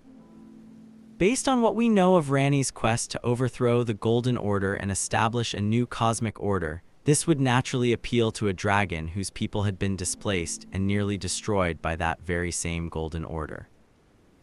Agila's knightly oath to the Dark Moon also represents a theological evolution for dragonkind. Where the ancient dragons had served their own mysterious god, and later some had joined the ancient dragon cult synthesis with the Golden Order, Agila chose to serve an entirely different cosmic power. The Dark Moon represents a rejection of both the greater will's authority and the traditional draconic allegiances, offering a third path that might better serve the dragons in the modern world. The two glintstone dragons also demonstrate how magical adaptation could lead to entirely new forms of draconic combat. Both dragons developed unique magical abilities that their ancient predecessors could never have imagined. Where ancient dragons relied on raw lightning and overwhelming physical prowess, the glintstone dragons wielded complex sorceries that required intelligence and creativity rather than just brute force. The magical corruption that transformed these dragons also had significant defensive benefits. Glintstone dragons have very high magic resistance, so intelligence-based builds must resort to spells like Rock Sling that deal physical damage. Their crystalline scales provided excellent protection against the very magical attacks they had learned to wield, making them formidable opponents for human sorcerers who might have expected their own magic to be particularly effective against dragons. The geographical distribution of the glintstone dragons is also telling. Agila is first encountered outside Ranni's Rise in the Three Sisters, north of Caria Manor. After a brief fight, she disappears, only to reappear later at the Moonlight Altar, outside the Cathedral of Manus Cells. Agila's ability to travel between these significant locations suggests that her service to Ranni involves more than just passive protection. She actively patrols the territories under Ranni's influence, serving as a powerful, mobile defense force. The Moonlight Altar itself holds a special significance for the glintstone dragons. Dragons imbued with glintstone are said to roost atop the Moonlight Altar in western Liurnia of the Lakes. This location, with its deep connection to moon magic and advanced sorcery, provides an ideal environment for dragons who have incorporated magical elements into their very beings. The altar serves as both a source of potent magical energy and a symbolic connection to the cosmic forces that these dragons now serve. The unnamed glintstone dragons that can be encountered on the Moonlight Altar demonstrate that Smereg and Agila were not unique experiments, but part of a broader pattern of draconic magical adaptation. 3 of them can be found on the moongazing platform west of the Moonlight Altar site of Grace. These lesser glintstone dragons suggest that the consumption of sorcerers and the incorporation of glintstone magic had become a viable survival strategy for multiple dragons in the region. The success of the glintstone dragons' adaptation strategy is evidenced by their continued prosperity. Unlike many other dragon populations that seem to be in a state of decline or are struggling to survive, the glintstone dragons have established themselves as permanent and powerful fixtures of their chosen territories. They have found sustainable ways to maintain and even enhance their power, creating new forms of magic that draw from both draconic and human traditions. The relationship between the glintstone dragons and the Academy of Rhea Lucaria also represents a strange form of symbiosis. While Smereg's consumption of sorcerers might seem purely predatory, it actually serves to regulate access to advanced magical education. Only the most capable and determined sorcerers can overcome his guardianship to reach the Academy, ensuring that magical knowledge remains in the hands of those worthy to wield it. This selective pressure created by dragon guardianship might actually have improved the overall quality of magical education in the region. Knowing that they would have to face powerful dragons to access or practice advanced magic would have motivated sorcerers to develop better techniques, stronger defenses, and more creative approaches to magical combat. In a strange way, the glintstone dragons served as unintentional educators, forcing human magic users to evolve their own capabilities. The glintstone dragons represent hope for the future of dragonkind in the lands between. They demonstrate that dragons do not have to choose between clinging to a past that can never be restored and fading into extinction. Instead, they can evolve, adapt, and find new ways to remain relevant and powerful in a changing world. Their magical corruption is not a sign of degradation, but of successful evolution, proof that dragonkind possesses the intelligence and flexibility to thrive under any circumstances. In the complex and often brutal web of power, revenge, and transformation that defines the lore of Elden Ring, few practices are as simultaneously alluring and terrifying as dragon communion. This ancient ritual, born from a wounded dragon lord's burning desire for vengeance against a traitor, evolved into something far more complex, widespread, and dangerous than its creators could have ever intended. The story of Dragon Communion reveals how the relentless pursuit of power can lead to profound and often monstrous transformation, and how the line between the hunter and the prey can become horrifyingly, irrevocably blurred. Dragon Communion began as a practice developed as a retaliatory effort by Dragon Lord Placidusax against Baal the Dread and his brood in an age long past. Baal had attacked Placidusax, and after the two sustained serious, debilitating injuries, Baal fled to the Jagged Peak. Unable to pursue his hated enemy due to his own grievous wounds, Placidusax devised a different, more insidious form of revenge. He would turn mortals, the burgeoning race of humans, into living weapons to be used against Baal and his descendants. As vengeance for Baal's transgression, Placidusax had some of his followers take mortal forms as humanoid priestesses and travel to the lands of men, where they would beckon human warriors to their cause. They established the practice of Dragon Communion in order to hunt down and punish Baal and his descendants, the Drakes. This origin story reveals the cold, calculating nature of Placidusax's revenge. Rather than simply ordering direct attacks against Baal's followers, he created a self-sustaining system, a kind of perpetual motion machine of hatred that would continue the war across countless generations of mortals. The priestesses who established Dragon Communion made tremendous sacrifices for their lord's cause. Long ago, Florisax assumed human form to share Dragon Communion with the world. Now, she has acquired a human heart. These magnificent ancient dragons gave up their immortal stone forms, their immense power, and their natural advantages to walk among humans and teach them the dark ways of consuming dragon hearts. The phrase, "acquired a human heart," suggests that this transformation was not merely physical but emotional and spiritual as well, a true and total metamorphosis. Dragon Communion is the act of consuming dragon hearts in order to acquire the draconic powers held within. The hearts are consumed at a Dragon Communion altar, which is usually found in the presence of a fallen dragon. The ritual itself is deceptively simple: consume the heart, gain the power. But this simplicity masks the profound and terrifying implications of what the practitioners are actually doing. They are not just acquiring new magical abilities, they are integrating the very essence of an entirely different species into their own being. The hearts themselves are remarkable organs, yet their vivacious red hearts were covered in sacred gravel stones. Even in the modern flesh and blood dragons, the heart retained a protective covering of the same gravel stones that had once armored their ancient ancestors' entire bodies. This suggests that the heart contains the most essential and potent aspects of draconic nature, the core elements that make a dragon what it is. When humans consume these hearts, they are not just gaining magical power, they are absorbing the fundamental essence of dragonkind. Those who partake in Dragon Communion will one day shed their humanity. The practice comes with a stark and terrible warning that most who begin the ritual choose to ignore. The transformation promised by Dragon Communion is not just about gaining draconic abilities, it is about losing human nature entirely. This represents one of the most extreme and irreversible transformations possible in the lands between, a change so fundamental that it affects not just the body, but the very soul of the practitioner. It is an incantation of those who have hunted dragons and feasted upon their hearts. Theirs is a pure and overwhelming power. The power gained through Dragon Communion is described as both pure and overwhelming, suggesting that it represents access to fundamental primal forces rather than merely enhanced human capabilities. This purity, however, comes at a cost. The more pure the draconic power becomes within the practitioner, the less human they remain.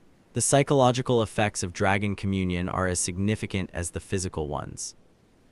Many practitioners develop a hunger for the hearts as they hunt, which gradually intensifies the more hearts they devour. This leads many to commune without restraint, an act that has dire consequences for their humanity as their bodies and minds gradually become more and more draconic. The practice creates its own terrible momentum. With each consumed heart, the next one becomes more appealing, more necessary. Those extraordinary individuals who perpetuate dragon communion are called the dragon-hearted.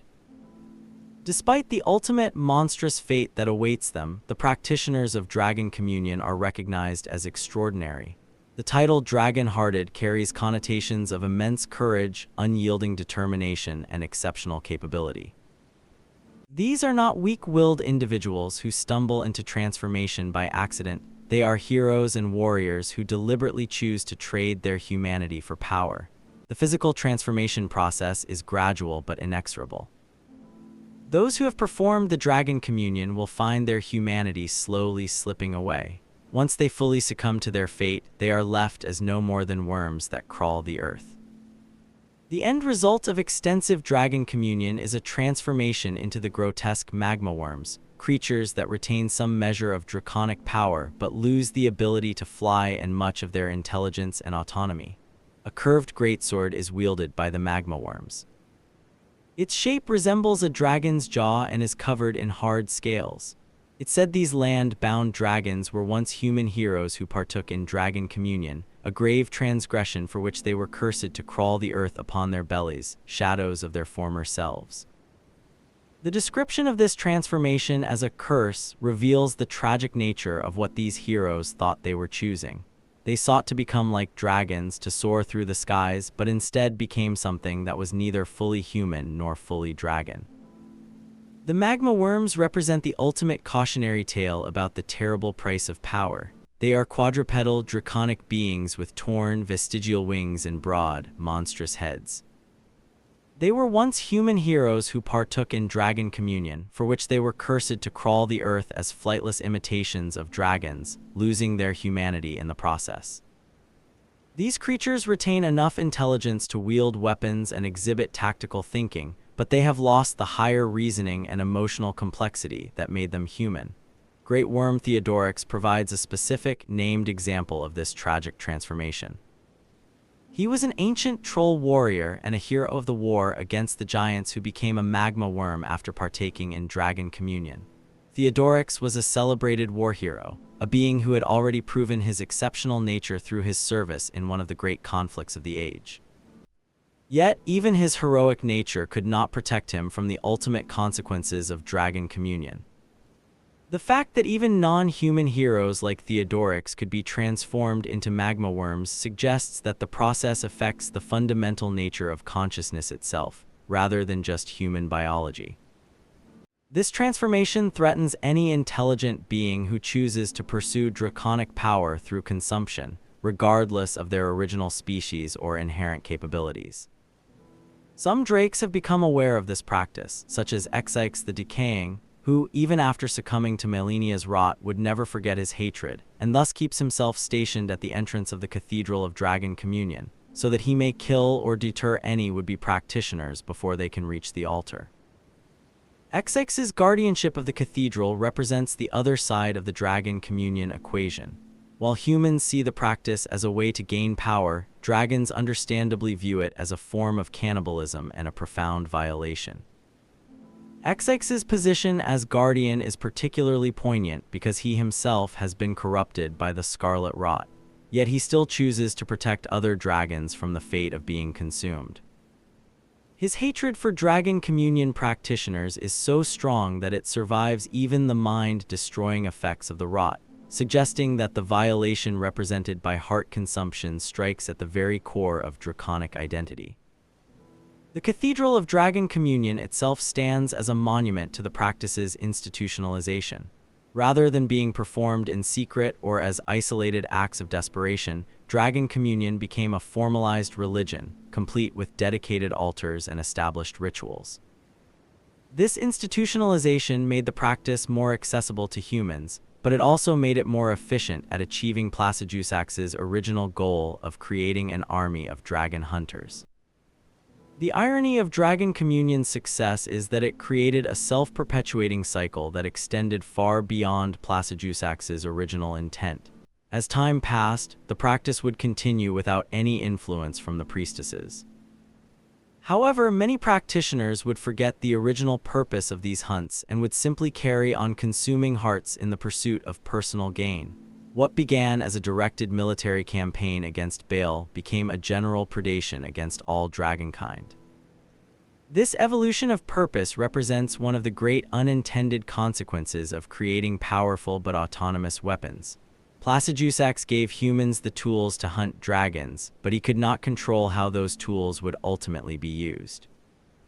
The dragon communion practitioners became a threat to all dragons, not just Baal's descendants, as the practice proved too useful and too addictive for humans to abandon once its original purpose was achieved.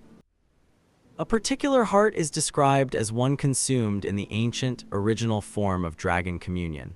When used while disrobed, it can turn one's human flesh into that of an ancient dragon. The change cannot be undone except by death. This rock heart represents the most extreme form of dragon communion, offering complete and permanent transformation rather than just temporary power.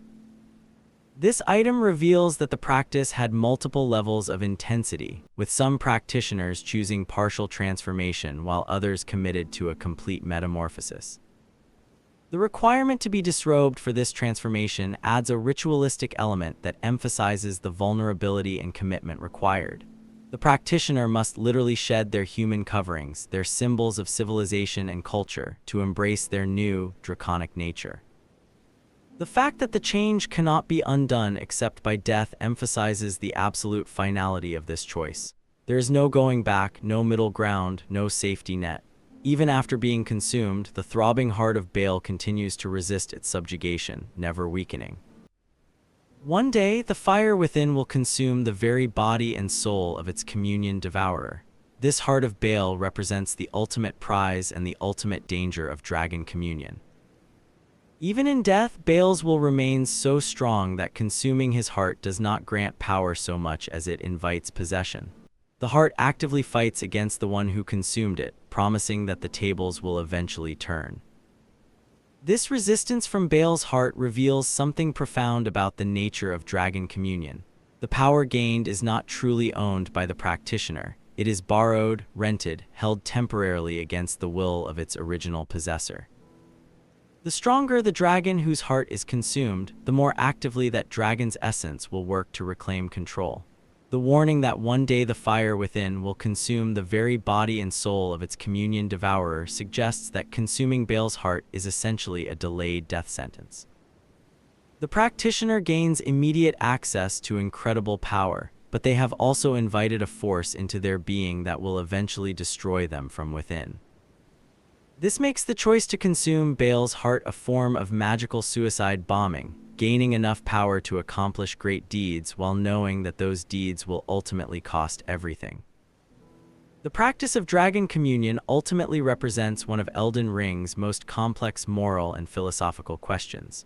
Is the pursuit of power worth the loss of humanity? Can the ends justify the means when those means involve consuming the hearts of intelligent, sentient beings? Are the practitioners heroes who sacrifice their humanity for the greater good, or are they simply predators who prey on creatures they claim to revere? The answer, like so much in Elden Ring, depends entirely on perspective. From the human viewpoint, dragon communion offers a path to power that can be used to protect others, to overcome seemingly impossible challenges, and to achieve goals that would be impossible through conventional means. From the dragon perspective, it represents cannibalism, violation, and the grotesque exploitation of their death for human benefit. What is certain is that dragon communion changed the relationship between humans and dragons forever. It created a dynamic where dragons became valuable not just as threats to be overcome, but as resources to be harvested. This commodification of dragon essence added a new layer of complexity to an already fraught relationship, ensuring that true peace between the species would become even more difficult to achieve. Before the fire giants claimed dominion over the frozen peaks, before the first astrologers turned their curious eyes to the stars, and long before the Erdtree cast its golden shadow across the land, the mountaintops of the giants belonged to a different kind of ruler entirely. The ice dragons commanded these frozen heights with a power as cold, as silent, and as unyielding as the eternal winter they embodied. Their story represents one of the oldest and most forgotten chapters in the history of the lands between, and it demonstrates how even the mightiest and most established rulers can be displaced by the rise of newer, more aggressive powers. Well before the first astrologers and the Erd Tree, we are told the ice dragons held dominion over the mountaintops. Sometime later, they were defeated by the fire giants who drove them from the Flame Peak. This brief but incredibly dense historical note contains multitudes. The ice dragon's rule predates not just the Golden Order, but even the emergence of human magical traditions. These creatures were ancient when the first humans were just learning to read the patterns of the stars, establishing them as among the earliest intelligent inhabitants of the lands between. The specific mention of the first astrologers is particularly significant because it places the ice dragon's reign in a time before humans had developed any sophisticated understanding of cosmic forces. This suggests that the ice dragons might have ruled during an era when the lands between operated under entirely different cosmic principles, perhaps even before the Greater Will had any significant influence over the region. The ice dragons were once the lords of the mountaintops long ago, until they were defeated by the fire giants and chased from the peak. The conflict between the ice dragons and the fire giants represents one of the great elemental wars of prehistory. This was not just a simple territorial dispute, it was a fundamental clash between two diametrically opposing forces, ice against fire, ancient draconic authority against raw, giantish tribal power. The fire giants' victory over the ice dragons is particularly remarkable given what we know about the power of dragons in general.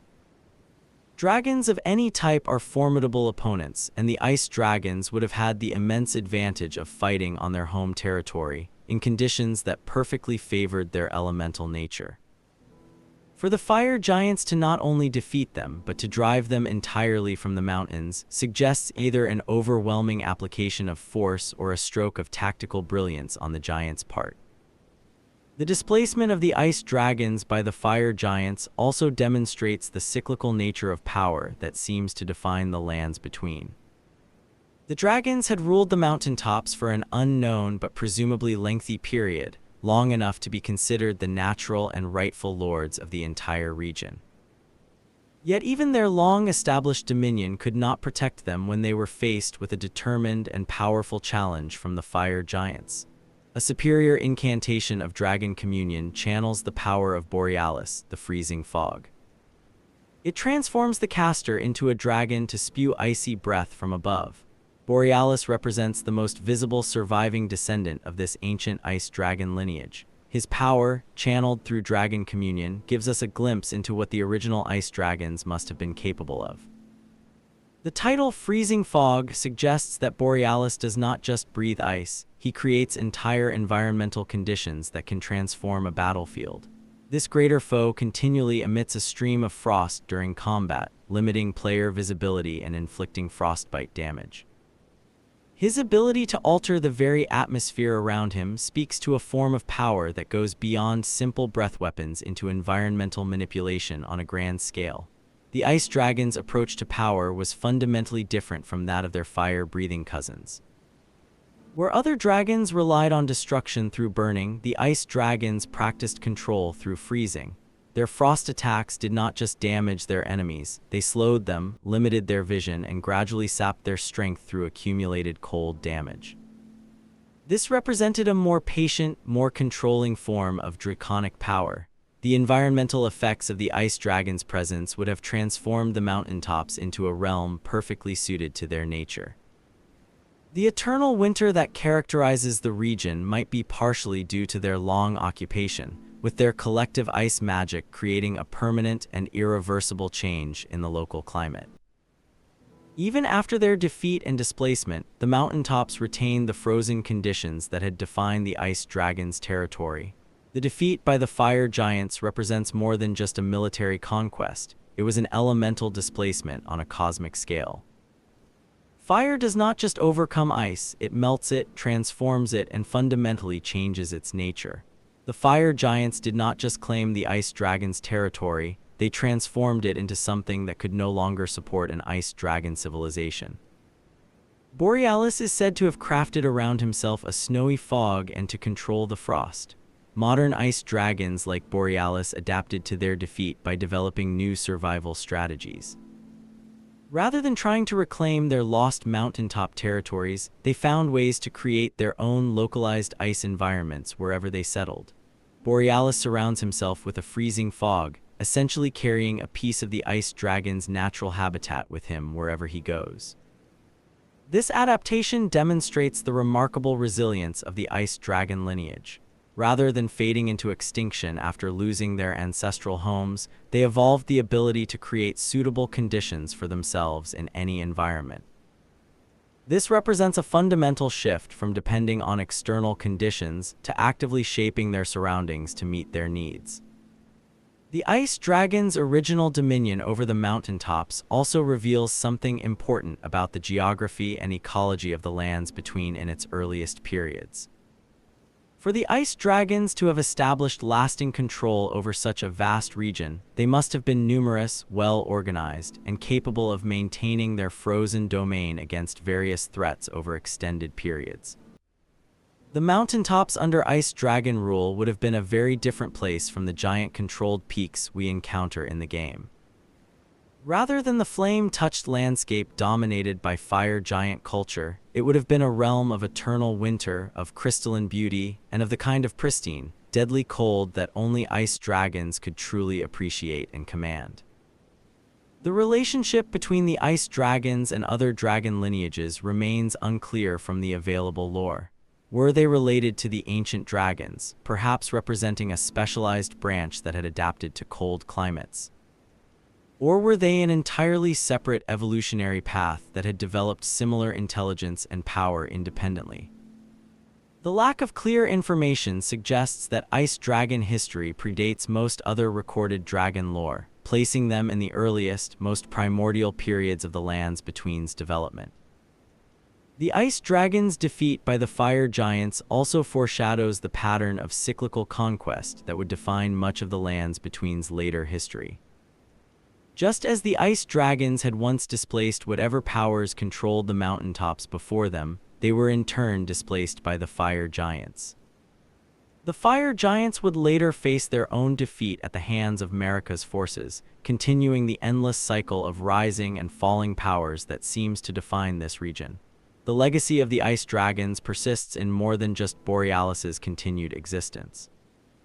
The magical traditions they developed, the environmental changes they wrought, and the territorial patterns they established all continue to influence the mountaintops long after their defeat. Their story serves as a reminder that even defeated civilizations can leave lasting marks on the world, shaping the conditions that their successors must navigate. The ice dragon's tale also adds another layer to our understanding of dragon adaptability.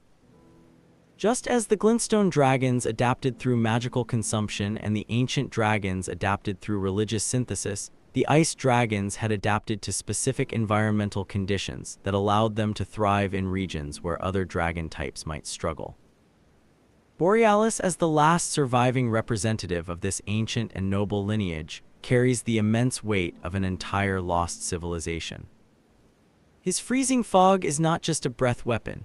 It is a monument to the ice dragon's former glory, a haunting reminder of what the mountaintops once were under draconic rule, and a promise that the power of the ice dragons, while diminished, has not been entirely extinguished from the world.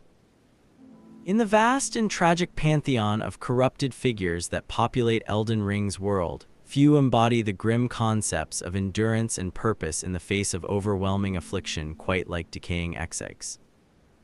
His story is one of transformation through suffering, of a core identity maintained despite unimaginable adversity, and of how pure, unadulterated hatred can serve as an anchor for the soul even when everything else has been stripped away by forces far beyond one's control. A superior incantation of Dragon Communion channels the power of Xyz decaying. It transforms the caster into a dragon to spew scarlet rot breath from above. Xyz, the Dragon Communion Revenger, did not forget his hatred even as he succumbed to the scarlet rot.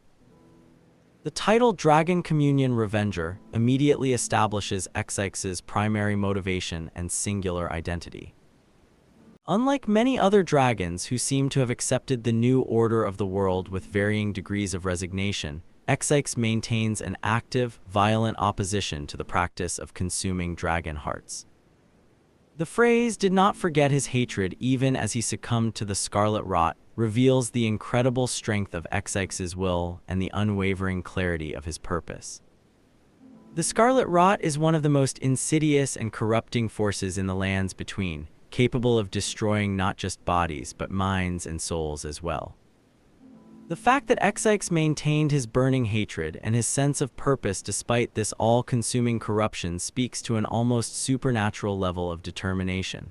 He is a dragon plagued by the scarlet rot, encountered northwest of the Cathedral of Dragon Communion. Xyx's positioning is not coincidental. He has deliberately placed himself as a guardian of the cathedral, positioning himself where he can intercept and deter anyone seeking to engage in dragon communion.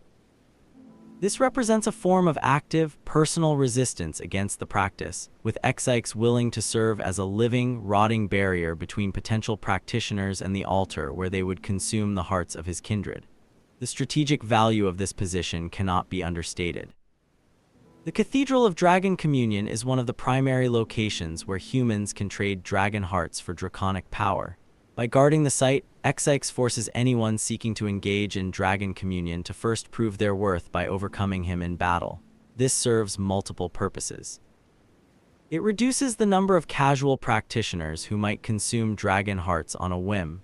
It ensures that only the most determined and capable humans can access the practice, and it gives Xyx the opportunity to personally punish those who would feast upon his kind.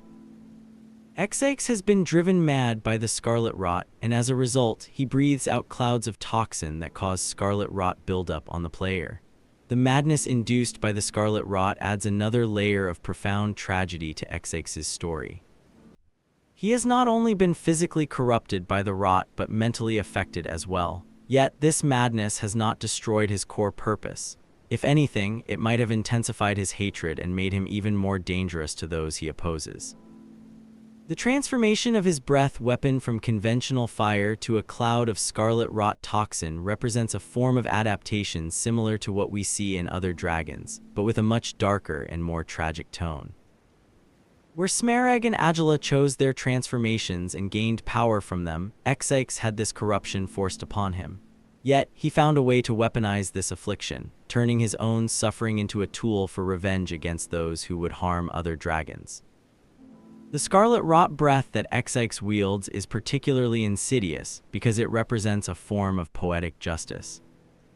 Those who come to consume dragon hearts seeking power and transformation get exactly that, but in the form of a deadly plague that will slowly consume them from within, just as the rot consumed Xyx himself. The practitioners get their transformation, but not the one they were hoping for. The persistence of Xyx's guardianship also speaks to the enduring nature of draconic loyalty and purpose. Despite being corrupted, despite being driven mad, despite having every reason to flee to some quiet corner of the world and wait for death, Xyx chooses to continue serving his people by protecting them from predation. This dedication transcends any notion of personal comfort or safety, representing a form of selfless service that few creatures in the lands between can match. The relationship between Xyx and the cathedral itself is complex. While he guards it against human practitioners, his very presence also serves to validate the site's importance. A cathedral worthy of such a determined draconic guardianship must contain something truly significant. In a way, Xyx's hatred of the practice serves to emphasize its power and importance, paradoxically making it more attractive to the very humans he is trying to deter. The timing of Xyx's corruption is also significant in the broader context of dragon history.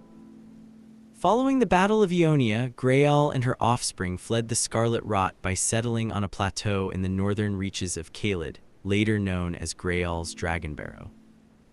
If Xyx was affected by the same catastrophe that forced Greyoll's flight, his choice to remain behind and guard the cathedral represents a conscious decision to sacrifice his own safety for the protection of his species. This sacrifice is made even more poignant by the fact that Xyx could have fled with the other dragons to the relative safety of Dragon Barrow. he had options, alternatives that would have preserved his health and his sanity. Instead, he chose to remain at his post, accepting corruption and madness as the price of protecting other dragons from the predation of dragon communion practitioners. The madness that the scarlet rot inflicted on Xyx might also explain the sheer intensity of his hatred. The rot does not just corrupt the body, it affects the mind, potentially amplifying certain emotions while destroying others. Xyx's hatred for dragon communion practitioners might have been magnified by his affliction, turning what was once a reasonable opposition into an all-consuming, obsessive vengeance. Yet, this madness does not make his guardianship any less meaningful or effective. If anything, it makes him a more formidable opponent for anyone seeking to access the cathedral. The combination of draconic power, scarlet rot corruption, and maddened determination creates an adversary that few would willingly face, thus serving Xyx's purpose of deterring casual practitioners.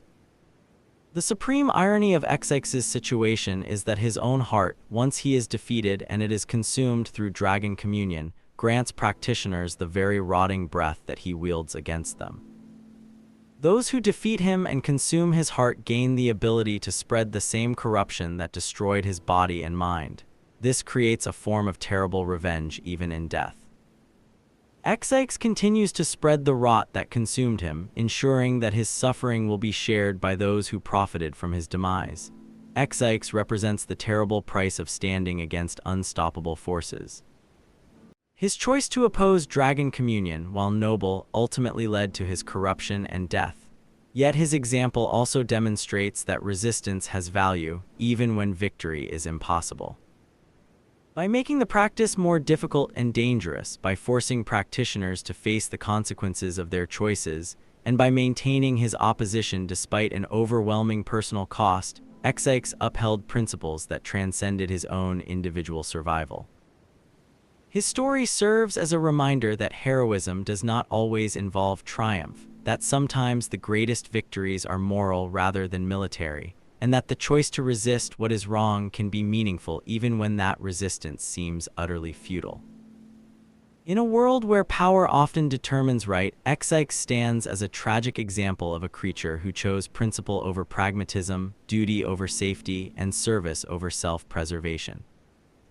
Among the many mysterious and powerful creatures that populate the lands between, few are as enigmatic or as unsettling as the Dragonkin soldiers. These beings represent a unique and ancient fusion of human and draconic characteristics that seems to predate many of the other transformation methods we see in the current era. Their story provides a tantalizing glimpse into earlier attempts to bridge the gap between human and dragon, and it reveals the existence of forgotten magical traditions that operated according to different principles than those we see in the Age of the Erdtree. The Dragonkin soldiers appear to be artificial constructs rather than natural creatures, suggesting that they were created through sophisticated magical means rather than born through natural reproduction or gradual transformation. Their unsettling chimeric form, with humanoid torsos fused to draconic lower bodies, seems deliberately designed rather than a product of natural evolution. This careful construction implies the existence of powerful magical traditions capable of creating entirely new forms of life by combining the traits of different species. The locations where the Dragonkin soldiers are found provide vital clues about their origins and purpose.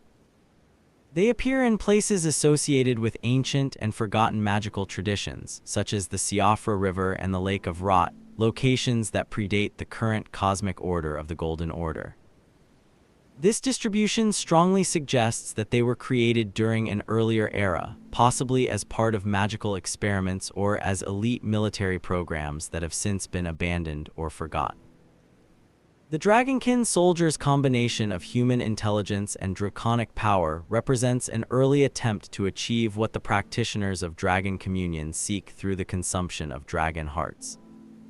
However, their method of creation appears to have been far more stable and controlled than the gradual, degenerative transformation that affects Dragon Communion users. Rather than slowly losing their humanity to gain draconic power, the Dragonkin soldiers seem to have achieved a sustainable, if monstrous, balance between their two natures. Their artificial nature also explains their apparent immunity to some of the devastating drawbacks that affect other human-dragon hybrids. Unlike the dragon communion practitioners who eventually devolve into mindless magma worms, or the various corrupted forms we see elsewhere in the lands between, the dragonkin soldiers appear to maintain their essential nature indefinitely. This suggests that their mysterious creators had solved some of the fundamental problems that make other transformation methods ultimately self-destructive. The magical tradition that created the dragonkin soldiers was clearly sophisticated enough to understand both human and draconic anatomy at a fundamental level. Creating stable hybrids that could function effectively in combat would require a deep and intimate knowledge of how both types of beings operated, not just physically, but magically and mentally as well. This level of understanding suggests a long and close contact with both living dragons and humans over extended periods. The military applications of the dragonkin soldiers are obvious. They combine human tactical intelligence with draconic physical power, creating formidable warriors that could serve as elite troops or as eternally vigilant guardian units.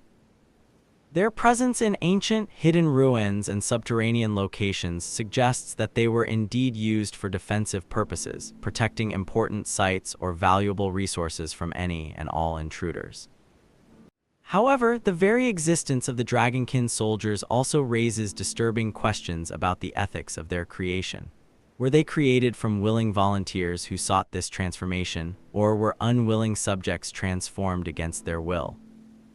Do they retain their original human consciousness and identity, or are they more like magical automatons programmed to serve a long-dead master? The game provides few answers to these unsettling questions, but their continued, lonely existence suggests that whatever process created them was both powerful and terrifyingly permanent. The decline or complete abandonment of the magical traditions that created the dragonkin soldiers represents another lost and forgotten chapter in the lands between's long history. Whatever civilization or secret organization was capable of creating these beings appears to have either vanished or deliberately ended their experiments. This abandonment might explain why we see so few dragonkin soldiers, despite their apparent effectiveness as warriors and guardians. The relationship between the dragonkin soldiers and other dragon-human hybrid phenomena remains unclear.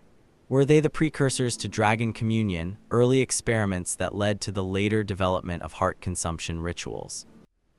Or were they part of a completely separate magical tradition that developed independently? The lack of any clear connections in the lore suggests that multiple different approaches to human-dragon fusion may have existed simultaneously in the ancient world. The dragonkin soldiers serve as a chilling reminder that the magical traditions we see in the current era represent only a fraction of what was once possible in the lands between. Their lonely, eternal vigil proves that ancient mages were capable of feats that would be considered impossible by contemporary standards, creating entirely new forms of life that combine the best aspects of multiple species into a single, terrifyingly effective form.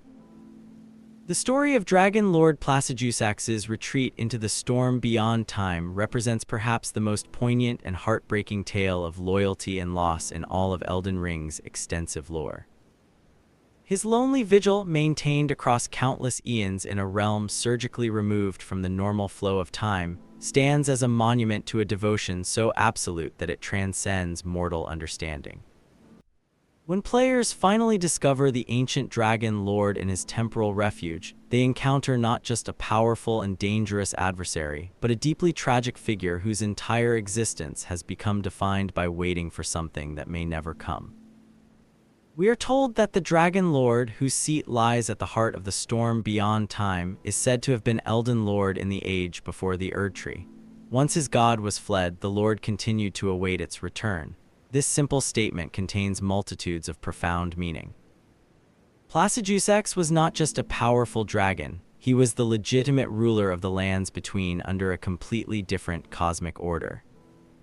His authority was not derived from conquest or political maneuvering, but from a divine appointment by a god whose power was sufficient to grant dominion over the entire world.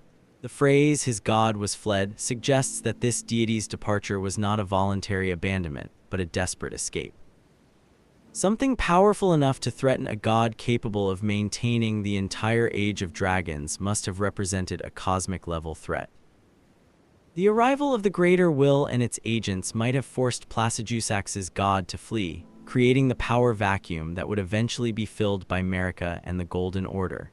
Placidusax's response to his god's departure reveals something profound about his character. Rather than raging against the cosmic forces that had destroyed his world, rather than seeking revenge against those responsible, rather than simply accepting defeat and moving on to some other purpose, he chose loyalty. He chose to wait, to maintain his faith in his absent deity's eventual return, even if that wait might last for all of eternity. The creation of the storm beyond time represents one of the most complex and powerful magical workings in the history of the lands between. It is said that the ancient royal city of Farum Azula has been slowly crumbling since time immemorial. This is not decay in the conventional sense. It is the result of existing partially outside the normal temporal flow. Placidusax did not just hide from the world, he removed himself and his entire domain from time itself. This act of temporal displacement served multiple purposes simultaneously. It preserved Placidusax from the aging and death that would eventually claim even an ancient dragon over thousands of years. It kept Farum Azula separate from whatever cosmic forces drove his god away, creating a sanctuary that those forces could not reach. And it created a beacon in spacetime that his god could theoretically use to find him when it was ready to return.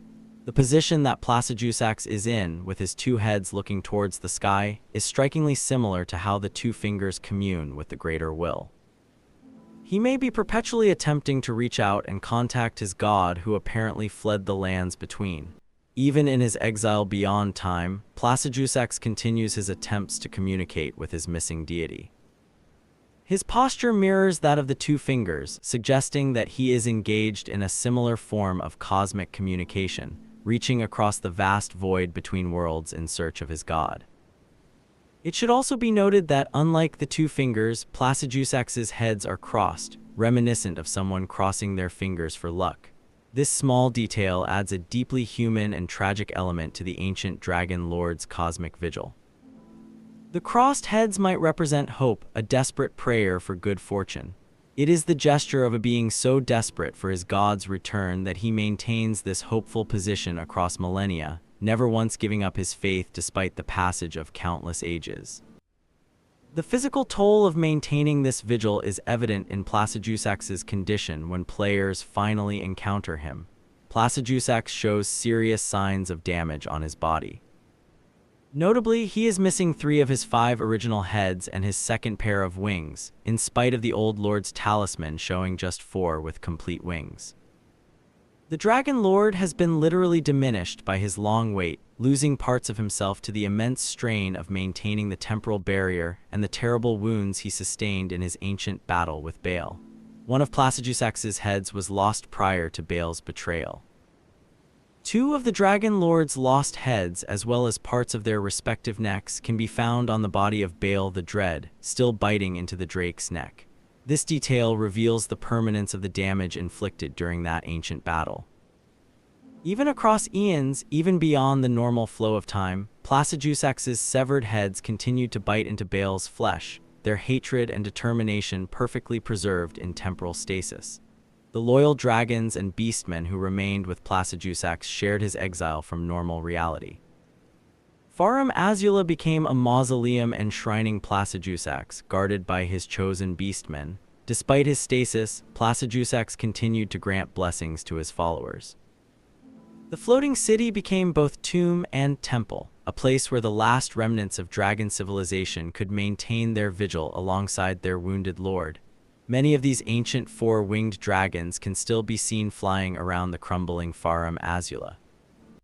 In Farum Azula, many ancient dragons can be found buried in the rock between the catacombs of the beastmen and the surface of the city, their bodies still filled with gold.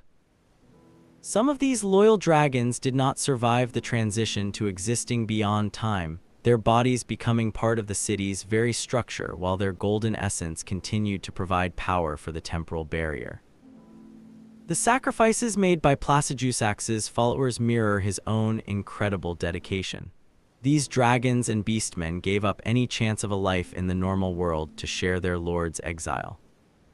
They chose loyalty over self-preservation, duty over personal fulfillment, and faith over a rational consideration of their odds of success.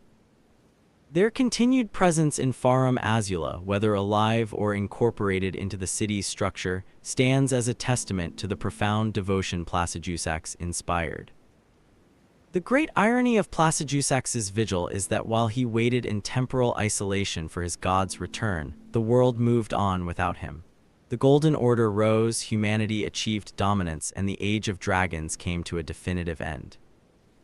By the time players discover him, the world he once ruled has changed so dramatically that it might as well be an alien realm. His loyalty, while admirable, has left him completely disconnected from current reality.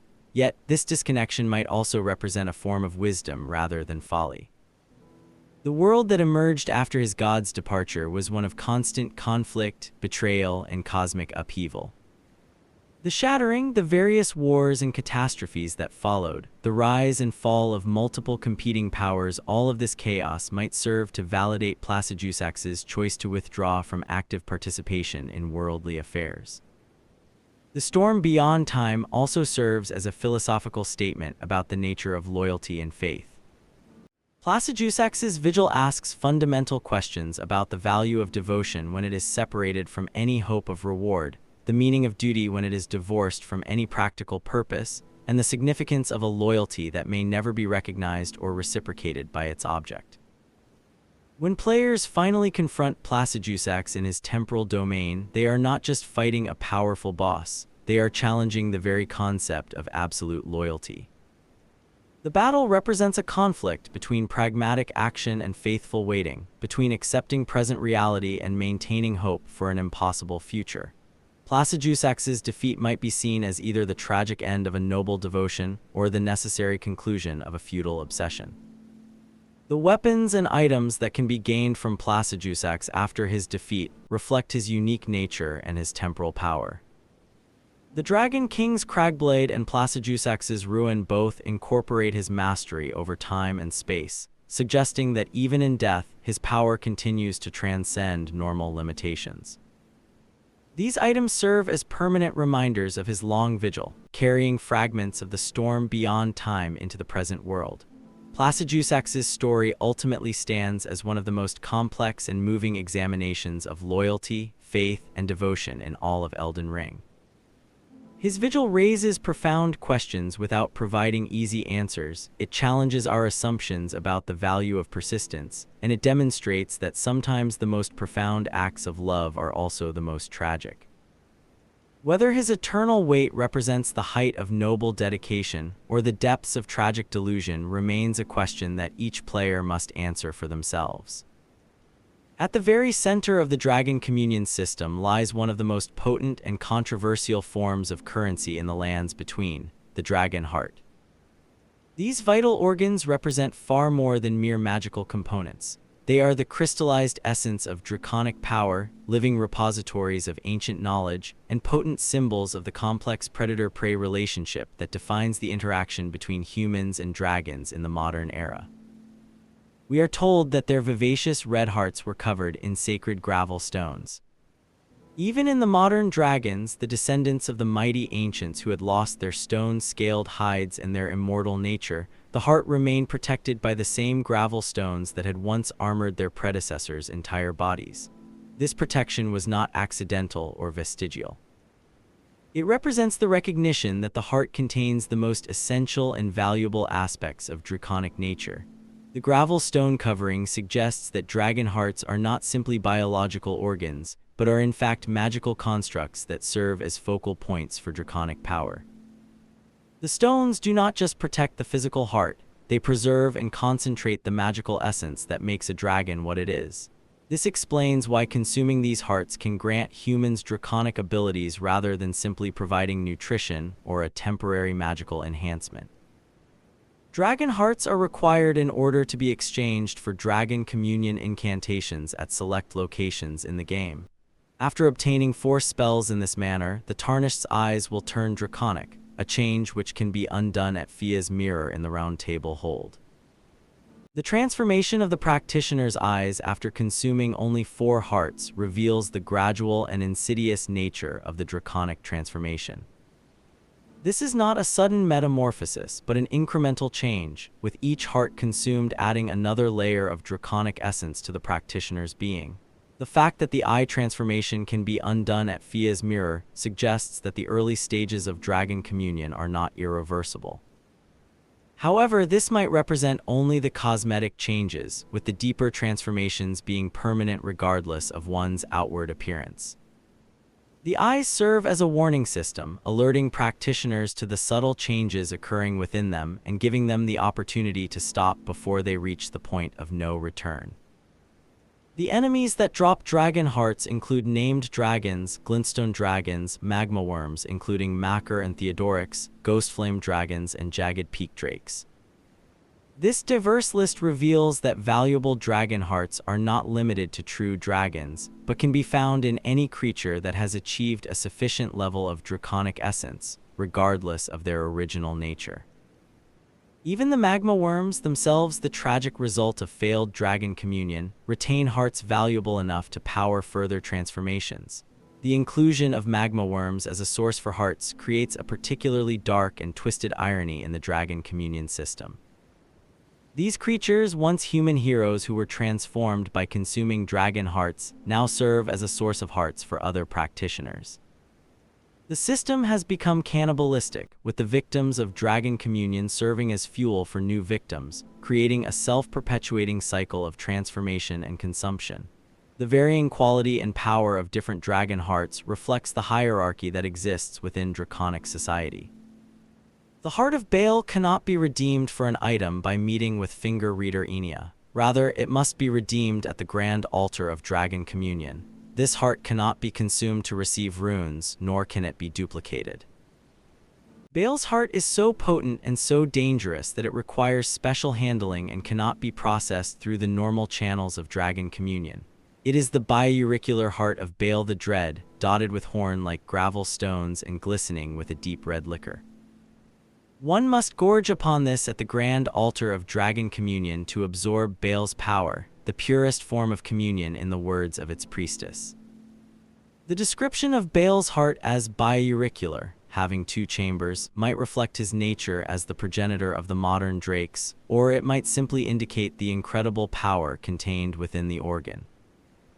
The horn-like gravel stones and the deep red liquor suggest that this heart is as much a magical artifact as it is a biological organ. Even after being consumed, the throbbing heart of Baal continues to resist its subjugation, never weakening. One day, the fire within will consume the very body and soul of its communion devourer. This stark warning reveals the true nature of consuming Baal's heart. It is not an acquisition of power, but an invitation to possession. The heart actively fights against the one who consumed it, working to eventually claim control of their body and soul.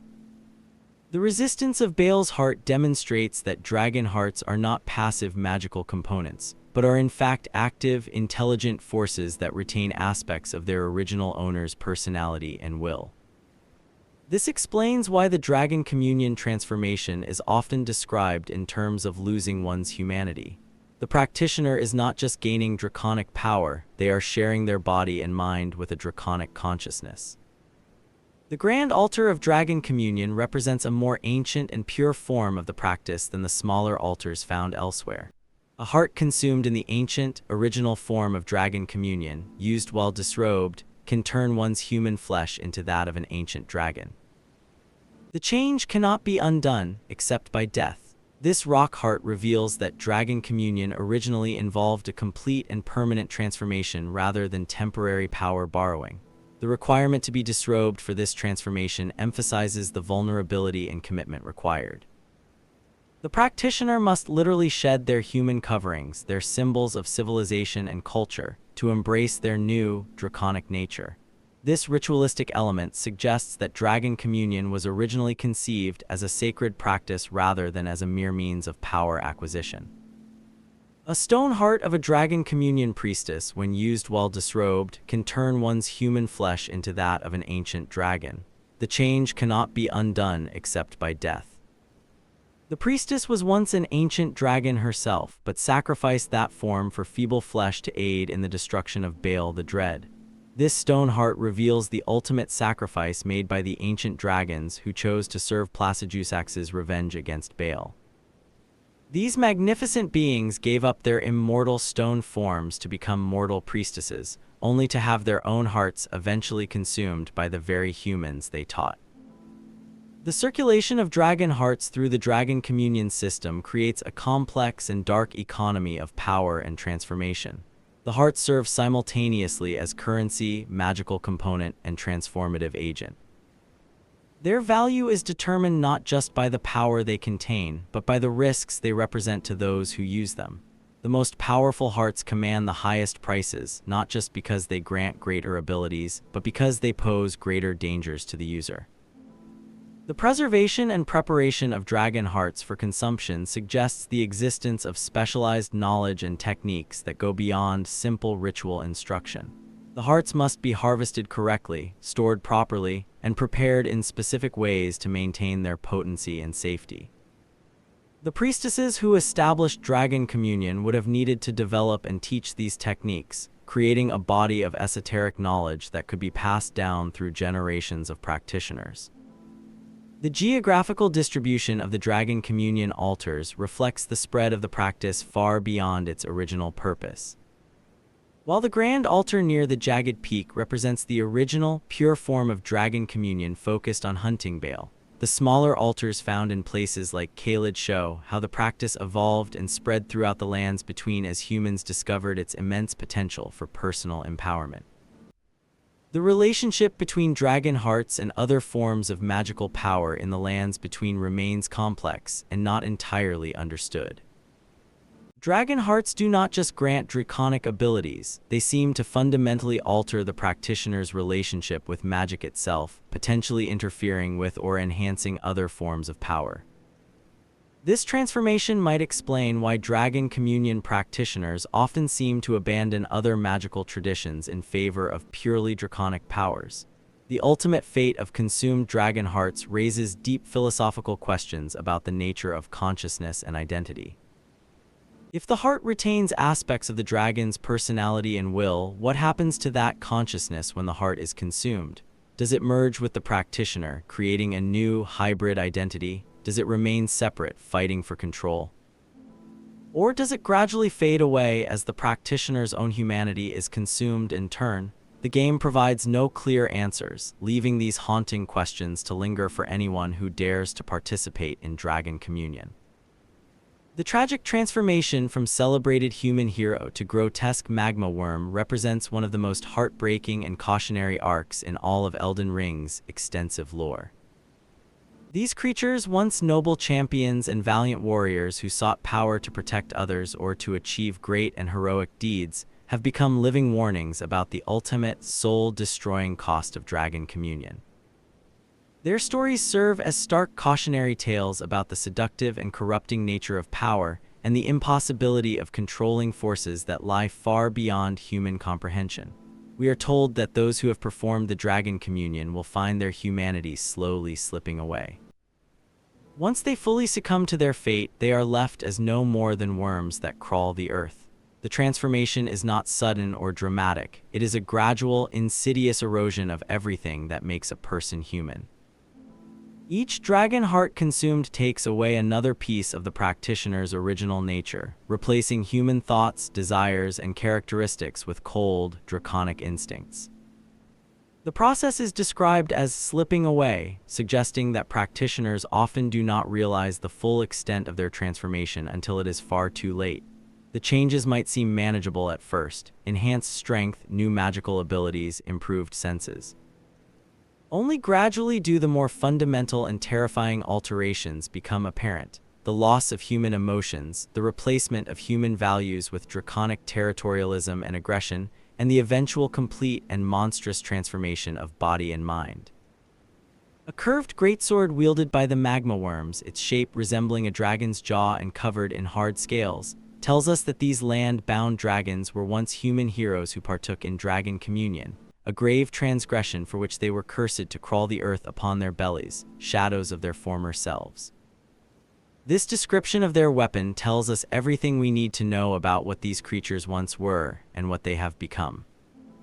They were not weak-willed individuals who stumbled into this transformation. They were heroes, champions, the kind of people who would seek power for noble and selfless purposes. The weapon itself reflects their dual, corrupted nature. It is shaped like a dragon's jaw, but wielded with human tactical knowledge. It represents the very fusion of human intelligence with draconic power that initially made the practitioners of dragon communion so formidable. However, the fact that they must crawl on their bellies rather than soar through the skies reveals the incomplete and failed nature of their transformation. They gain some draconic characteristics while losing essential human ones, resulting in creatures that are neither fully dragon nor fully human, but a monstrous mockery of both.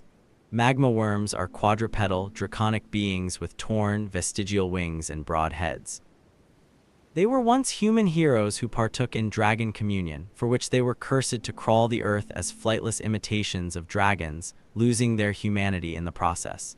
The vestigial wings serve as a particularly cruel and mocking reminder of what they sought but could never achieve.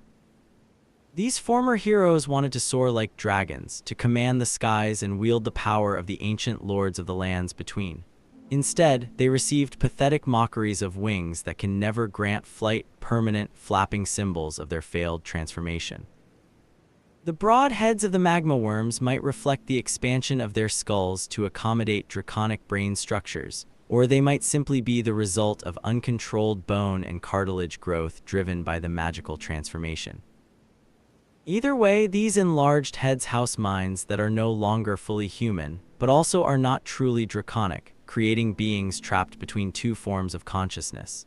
Great Worm Theodorix provides a specific, named example of this tragic transformation.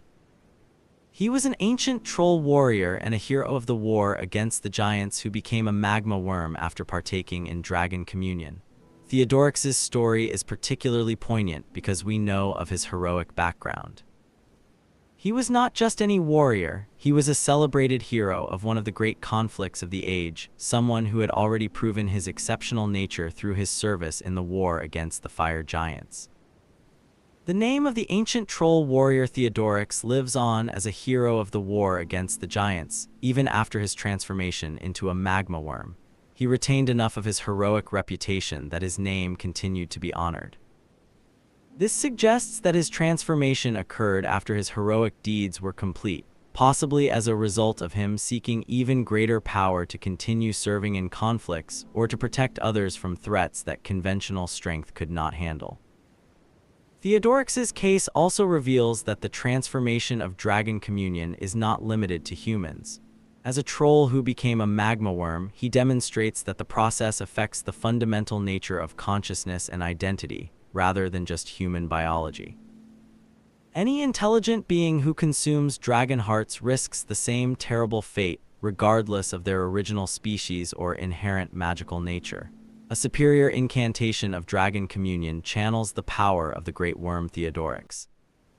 It transforms the caster into a great worm to spew a large volume of magma breath. The incantation that channels Theodorix's power reveals that even in their transformed state, the magma worms retain enough of their original heroic nature to inspire others. The power that can be gained from consuming Theodorix's heart is described as superior, suggesting that heroic individuals do not simply lose their exceptional nature when they are transformed. They channel it into their new, draconic abilities. The magma breath that the magma worms wield represents their incomplete draconic nature. One of the incantations of dragon communion transforms the caster into a worm to spew magma breath. Unlike true dragons with their fire breath or the specialized breath weapons of dragons like Borealis or Exaix, magma worms breathe a volatile mixture of fire and molten earth. This hybrid breath weapon reflects their hybrid nature, not quite human, not quite dragon, but something caught horribly between the two.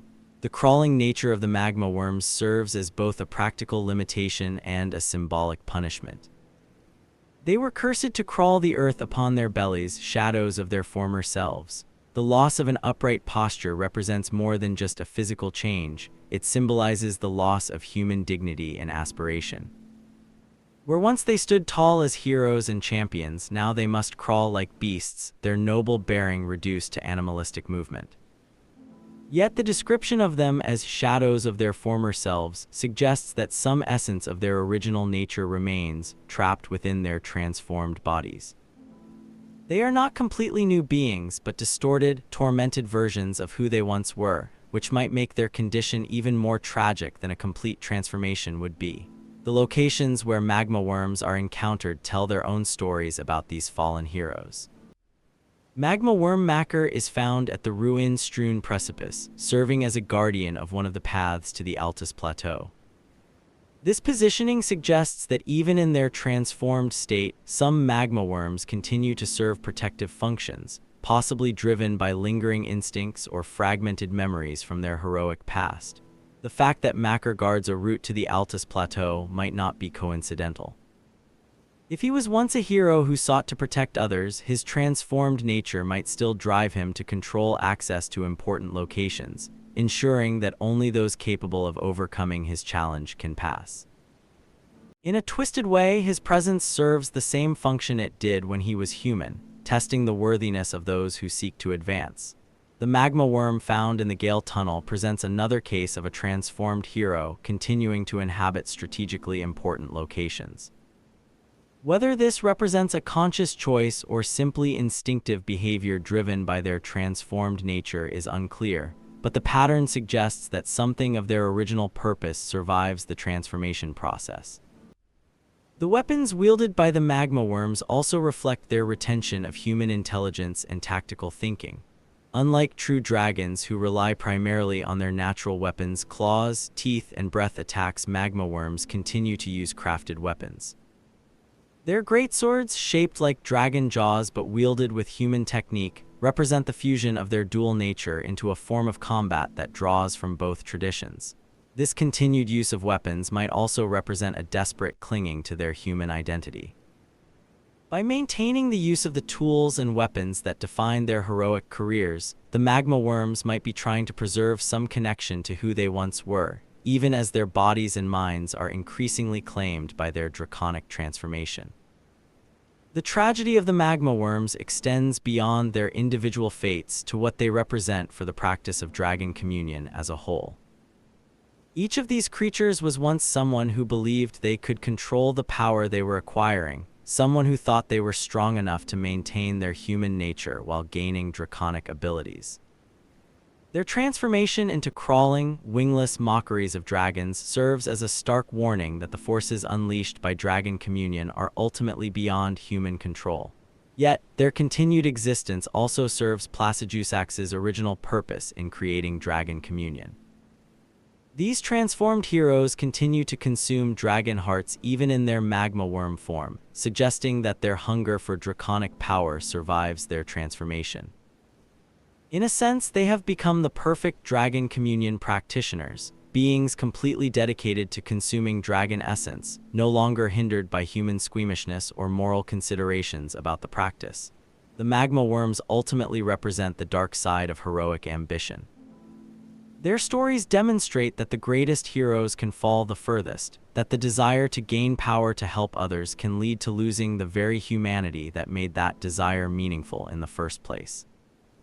They serve as grim reminders that in the world of Elden Ring, the price of power is always higher than it initially appears, and that some transformations, once begun, cannot be undone or controlled. The Night of the Black Knives represents one of the most pivotal and tragic events in the entire history of the Lands Between, setting in motion the chain of events that would lead directly to the shattering and the current broken, decaying state of the world. For the dragons, and particularly for the ancient dragon fromsoftware, this night marked the beginning of a different, more personal kind of tragedy. It was a tragedy that would transform a sacred bond of friendship into a curse of corruption, and demonstrate that even the strongest and most noble loyalties can become sources of profound and unending suffering. On the night of the Black Knives, Godwyn was slain by assassins. Godwyn would die in soul alone, with his body condemned to a state of undeath as it mutated beyond all recognition. The assassination of Godwyn the Golden was meticulously planned and executed using weapons forged from fragments of the Rune of Death, creating a form of death that was incomplete and horribly corrupted. Rather than dying cleanly and completely, Godwyn experienced a partial death that left his soul utterly destroyed while his body lived on in a horrifically transformed, ever-growing state. This cursemark was carved at the moment of death of the first demigod and should have taken the shape of a perfect circle. However, two demigods perished at the same time, breaking the cursemark into two half-wheels. Ranni was the first of the demigods whose flesh perished, while the Prince of Death perished in soul alone. The ritual death that occurred that night was designed to allow Ranni to shed her physical form while preserving her soul. But the splitting of the cursemark meant that Godwyn received the opposite and far more terrible fate. His body survived while his soul was annihilated. For fromsoftware, who had formed a deep and powerful bond of friendship with Godwyn after their initial conflict, the news of his friend's assassination and subsequent corruption must have been devastating beyond comprehension. After Godwyn the Golden became the Prince of Death, the ancient dragon fought long and hard against the death within its companion. Alas, victory was never achieved, and its only reward was corruption.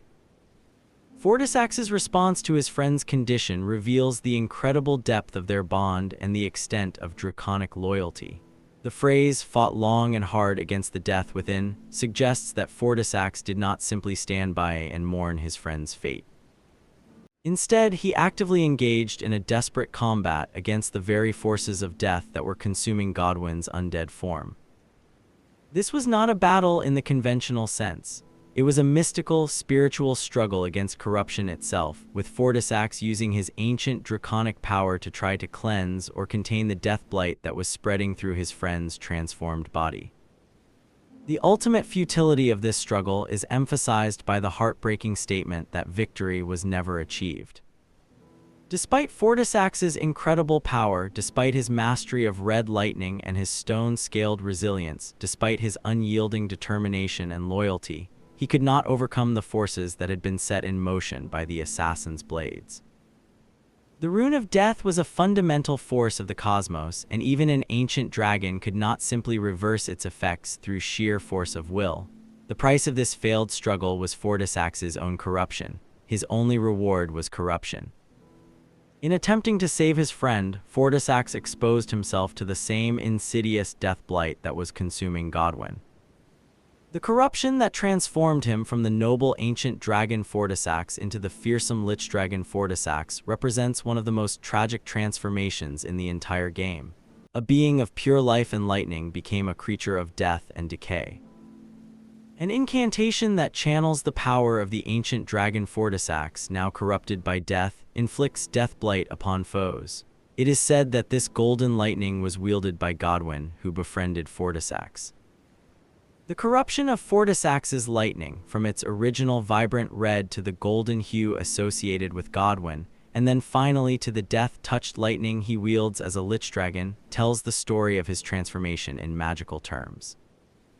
His power, once a pure draconic force, became infected with the same death blight that had consumed his friend. The great irony is that fromsoftware's transformation allowed him to continue fighting alongside Godwyn in a sense, but not in the way either of them would have ever chosen. As Lich Dragon fromsoftware, he became a grim guardian of Godwyn's corrupted remains, protecting the Prince of Death from those who would disturb his undead slumber. This protection might represent a continued loyalty, but it is a loyalty that has been transformed into something dark and twisted by the very forces that corrupted them both. Lich Dragon fromsoftware is encountered during Fia's questline, appearing in what seems to be a deathbed dream or a mindscape when the player touches Fia as she lies with Godwyn's corrupted remains. This encounter suggests that fromsoftware continues to guard his friend even in death, manifesting as a spectral shade or a powerful echo to defend Godwyn from anyone who might threaten or disturb him. The battle with Lichdragon Fortisax takes on an additional layer of meaning when understood in this context. The player is not simply fighting a corrupted dragon, they are confronting the guardian of Godwyn's final rest, a being whose corruption stems from an absolute and selfless loyalty to a friend. Defeating Fortisax in this encounter might represent freeing him from his tormented guardianship, allowing both him and Godwyn to finally find some measure of peace. The weapons and incantations that can be obtained from Fortisax's remembrance reflect both his original, noble nature and his later, corrupted state. Fortisax's lightning spear channels his ancient power over red lightning, while death lightning represents his transformed abilities after being corrupted by the Deathblight. These items serve as permanent reminders of both his heroic friendship with Godwyn and the tragic price he paid for that loyalty. The relationship between Fortisax and Fia adds another layer of complexity to the dragon's story. Fia, as a deathbed companion, seeks to comfort those who live in death and ultimately to create a new cosmic order that would legitimize their existence. Her interaction with Godwyn's remains and the subsequent summoning of Lichdragon Fortisax suggests that the dragon's corrupted essence has become intertwined with the very forces that Fia seeks to legitimize and control. The tragedy of Fortisax's devotion extends beyond his personal transformation to what it represents about the nature of loyalty itself. His story demonstrates that even the most noble and selfless acts can lead to corruption and suffering, that good intentions cannot always protect one against the consequences of engaging with forces beyond one's understanding, and that love and friendship can themselves become sources of torment when the objects of that affection are corrupted or lost. Fortisax's fate also serves as a reflection on the broader theme of transformation that runs throughout Elden Ring. Just as Dragon Communion practitioners are gradually transformed by the draconic essence they consume, just as the magma worms represent the end result of unchecked ambition, Fortisax shows us that transformation can come through love and loyalty as well as through a hunger for power. The corruption that claimed him was not the result of greed or ambition, but of a selfless devotion to a friend in need. The golden lightning that Fortisax and Godwyn once wielded together, a symbol of their friendship and the successful synthesis between dragon and human power, became transformed into something dark and deadly through the forces unleashed on the Night of the Black Knives. This transformation of their shared power serves as a powerful metaphor for how the corruption of Deathblight can twist even the most beautiful and meaningful relationships into sources of suffering and darkness. In the end, Fortisax's story stands as perhaps the most poignant example of draconic loyalty in all of Elden Ring's lore. His willingness to sacrifice himself in a futile attempt to save his friend, his continued guardianship even after corruption transformed him into something monstrous, and his ultimate fate as a boss to be defeated by players all serve to demonstrate both the nobility and the profound tragedy inherent in absolute devotion. The expansion, Shadow of the Erdtree, brings the ancient and bitter conflict between Dragon Lord placidusax and Baal the Dread to its ultimate and violent conclusion, revealing new and crucial details about their primordial battle, and providing players with the opportunity to finish what began uncounted eons ago. The content of this expansion adds critical context to the dragon lore established in the base game, while introducing new characters and concepts that deepen our understanding of draconic civilization and its eventual, tragic fate. Baal the Dread, the forefather of the Drakes and the sworn enemy of the ancient dragons, is finally encountered at the summit of the jagged peak in the realm of Shadow. His very appearance tells the story of his ancient battle with placidusax in vivid, horrifying detail. Baal is a massive black and red dragon, his eyes burning with a malevolent red light, and his head is adorned with 3 great, curved horns that angle menacingly downward. His entire form appears to be heavily scarred and damaged from his battle with placidusax. His once mighty wings have been heavily torn and shredded, with the bones grotesquely protruding from the ravaged skin. His left leg has been ripped off entirely at the hip, and the still living heads of placidusax appear to have been bitten deep into his bony back. The permanent nature of these wounds, perfectly preserved across millennia, speaks to the cosmic significance of the battle between these two draconic titans. Two of placidusax's lost heads can be found still clinging to the upside of Baal's neck. The ancient dragons who sided with Baal against placidusax wielded the branching red lightning.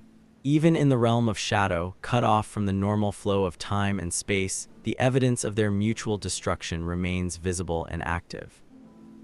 The presence of placidusax's severed heads still biting into Baal's flesh creates a grotesque and unforgettable image that perfectly captures the nature of their conflict.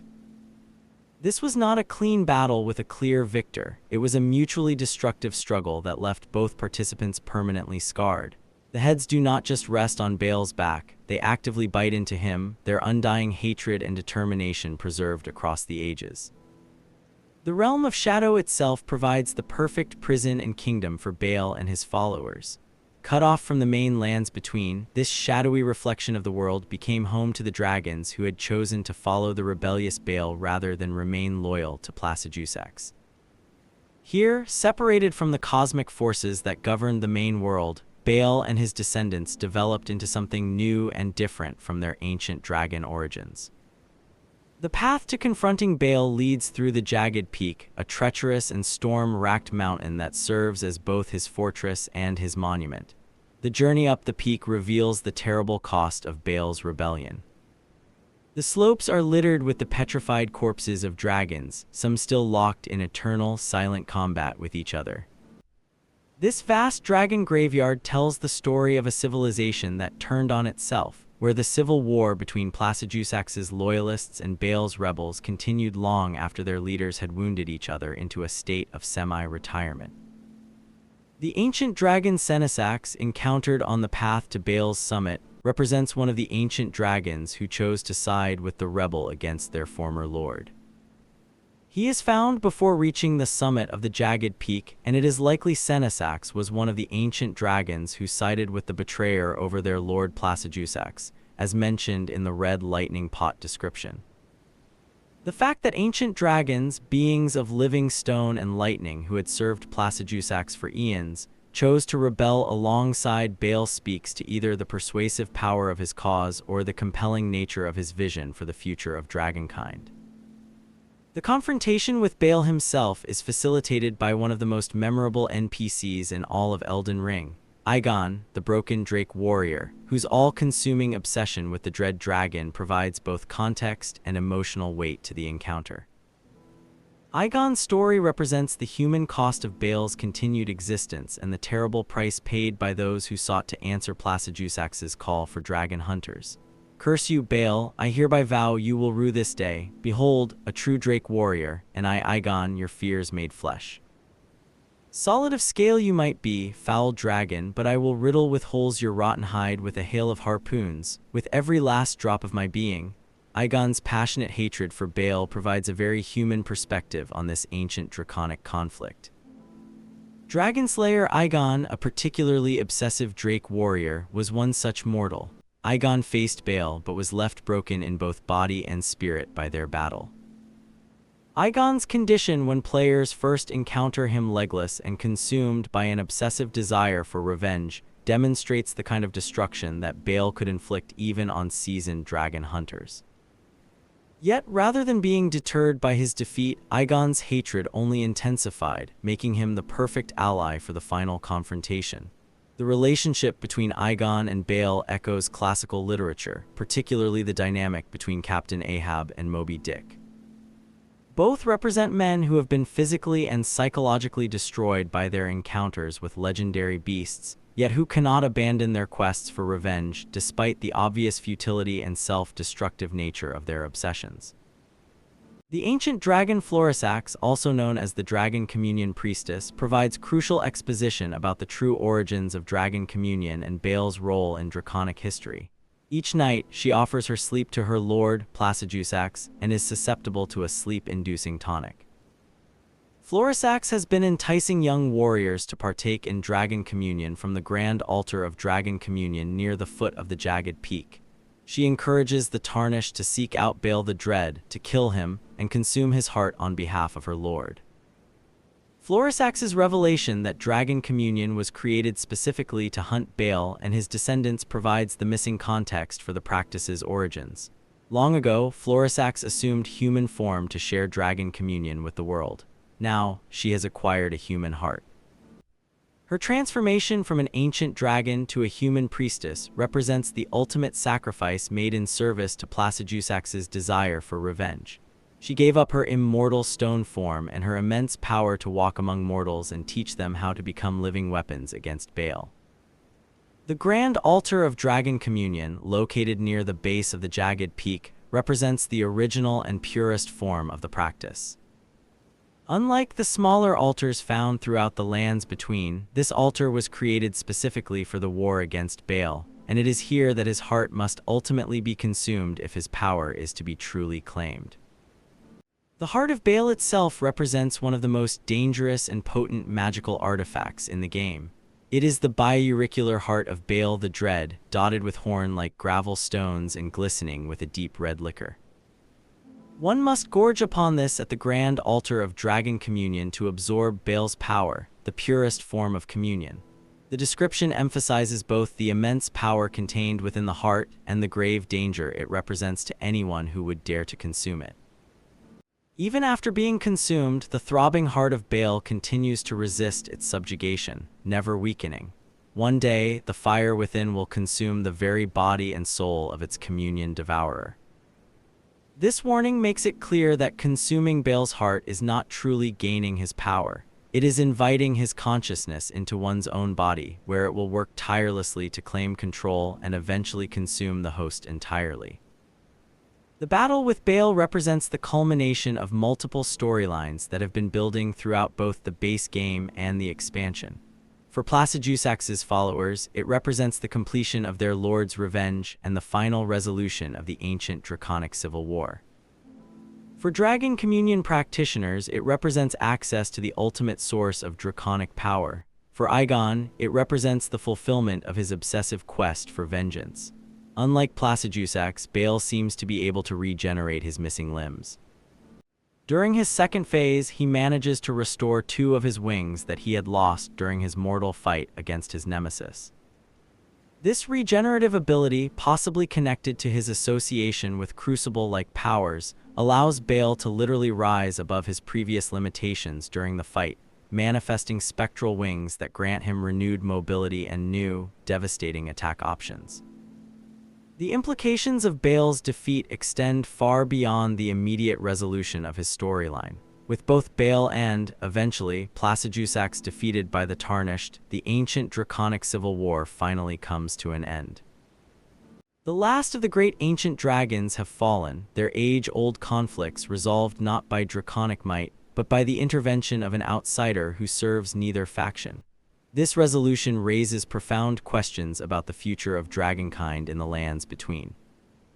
With the ancient, loyalist dragons gone and their rebellious counterparts finally defeated, what remains of dragon civilization? The modern dragons continue to exist, but they lack the cosmic authority and the temporal power that defined their predecessors.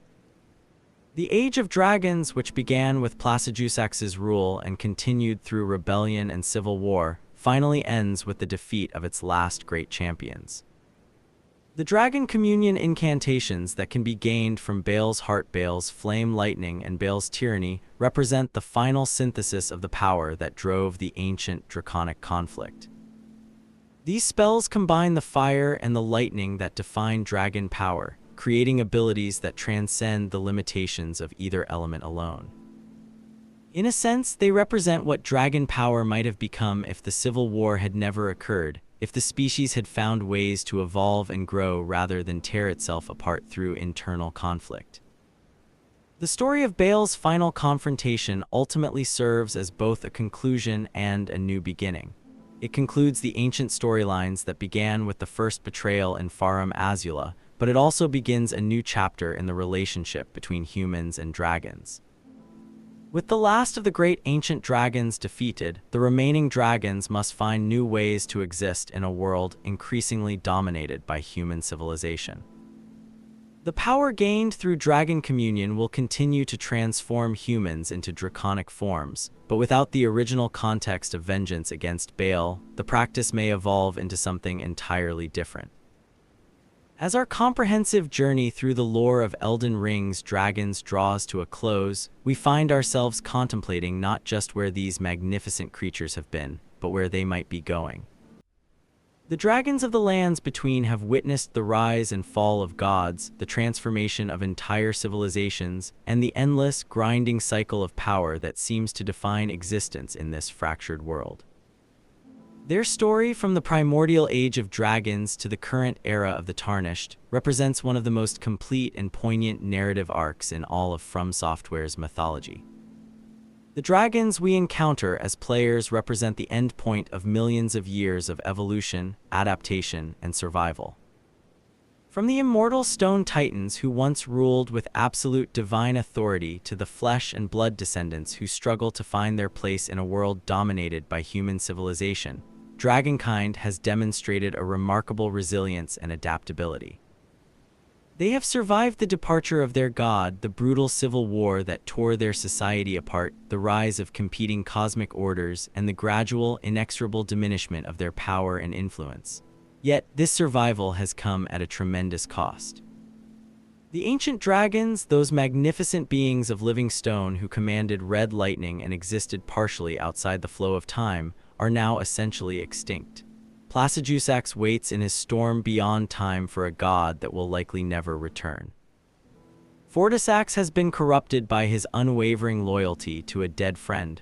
Lanxix has taken on human form to serve new masters.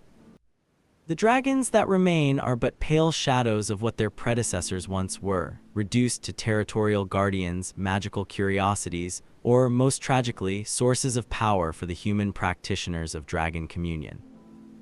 The practice of dragon communion itself represents perhaps the most complex and troubling aspect of the current relationship between humans and dragons.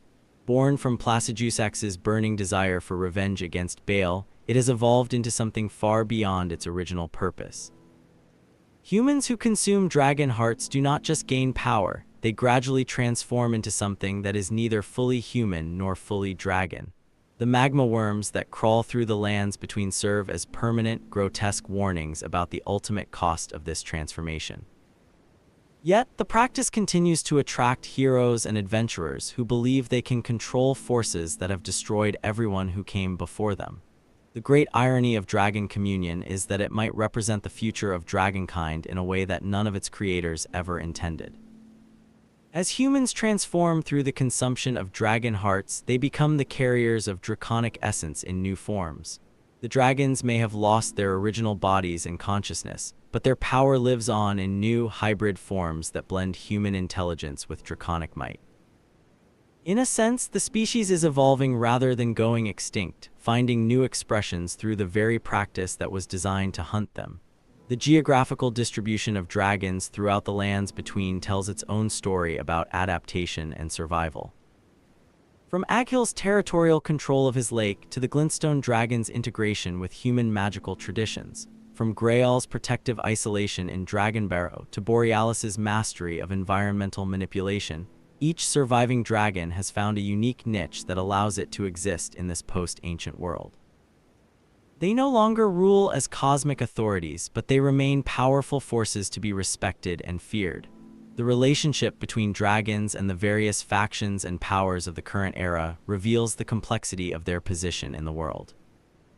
Some, like Agila, have formed genuine alliances with human powers. Others, like Xaix, maintain an active and violent opposition to human activities that threaten dragonkind. Still others seem to exist in a state of resigned isolation, neither actively opposing nor embracing the new order, but simply trying to survive in whatever form they can maintain. The weapons, spells, and items that can be crafted from dragon remains or gained through dragon communion represent the commodification of draconic power in the modern world. Dragons are no longer just threats to be overcome or rulers to be obeyed, they have become resources to be harvested. Their very essence has been transformed into tools that humans can use to enhance their own capabilities. This transformation of dragons from subjects to objects represents perhaps the most fundamental change in their status since the Age of Dragons ended. Yet, even in death, the dragons retain a measure of agency and power. The hearts that grant draconic abilities to human practitioners are not passive magical components, but active, conscious forces that retain aspects of their original owner's will. The strongest of these hearts, particularly Bales, actively resist their consumption and work to eventually claim control of those who consume them. In this way, dragons may achieve a form of immortality and revenge that their living forms could never accomplish. The environmental impact of the dragons on the lands between remains visible throughout the world. The eternal winter of the mountaintops still bears the mark of ancient ice dragon rule. The scarred landscape of Caelid reflects the desperate flight of dragons from the Scarlet Rot. The floating ruins of Farum Azula, suspended in their storm beyond time, stand as a monument to what dragon civilization once achieved. Even in their reduced circumstances, dragons continue to shape the world around them through their mere presence and their lingering power. The magical traditions that have grown up around the dragons, from the ancient dragon cult to dragon communion to the various specialized techniques developed by different dragon types, represent lasting contributions to the magical knowledge of the lands between. These practices will likely continue to evolve and develop long after the last true dragons have died, ensuring that draconic power and wisdom remain accessible to future generations, even if the dragons themselves do not. The story of the Elden Ring dragons ultimately serves as a profound meditation on the themes of adaptation, loyalty, transformation, and the terrible price of power. It shows us civilizations that can endure cosmic upheaval, friendships that can transcend species boundaries, the corruption that can result from the noblest of intentions, and the ways in which power can both elevate and destroy those who seek it. Perhaps most importantly, the dragon lore of Elden Ring demonstrates that endings are rarely complete and beginnings are never clean. The Age of Dragons did not end with a single catastrophic event, but faded gradually through a series of betrayals, defeats, and adaptations. The Age of Human Dominion that followed does not represent a complete victory over the dragons, but rather a new form of coexistence in which dragon power continues to exist in new forms and new contexts. As players of Elden Ring, we participate in this ongoing story every time we face a dragon in combat, every time we consume a dragon heart, every time we use an incantation or a weapon derived from draconic power. We are not separate from the history we have explored, but are active participants in its latest chapter, helping to determine whether the future relationship between humans and dragons will be defined by dominance and exploitation, or by understanding and cooperation. The dragons of Elden Ring, in all their forms and throughout all their ages, stand as testaments to the incredible complexity and richness of this world. They are not simply obstacles to be overcome or sources of power to be exploited, but fully realized beings with their own histories, motivations, and tragedies. Their stories interweave with every other aspect of the game's lore, creating a web of connections and relationships that rewards careful study and contemplation. In the end, the lore of the Elden Ring dragons reminds us that in a world defined by cycles of rise and fall, by the constant struggle between order and chaos, by the eternal dance of power and transformation, survival requires not just strength, but wisdom, not just power, but adaptability, and not just victory, but understanding. The dragons who have survived to the Age of the Tarnished are those who learned these lessons. In the end, perhaps that's the story the dragons were always meant to tell, a story of how even the greatest powers must bend or be broken. What do you think? Was it ambition or desperation that truly ended their age?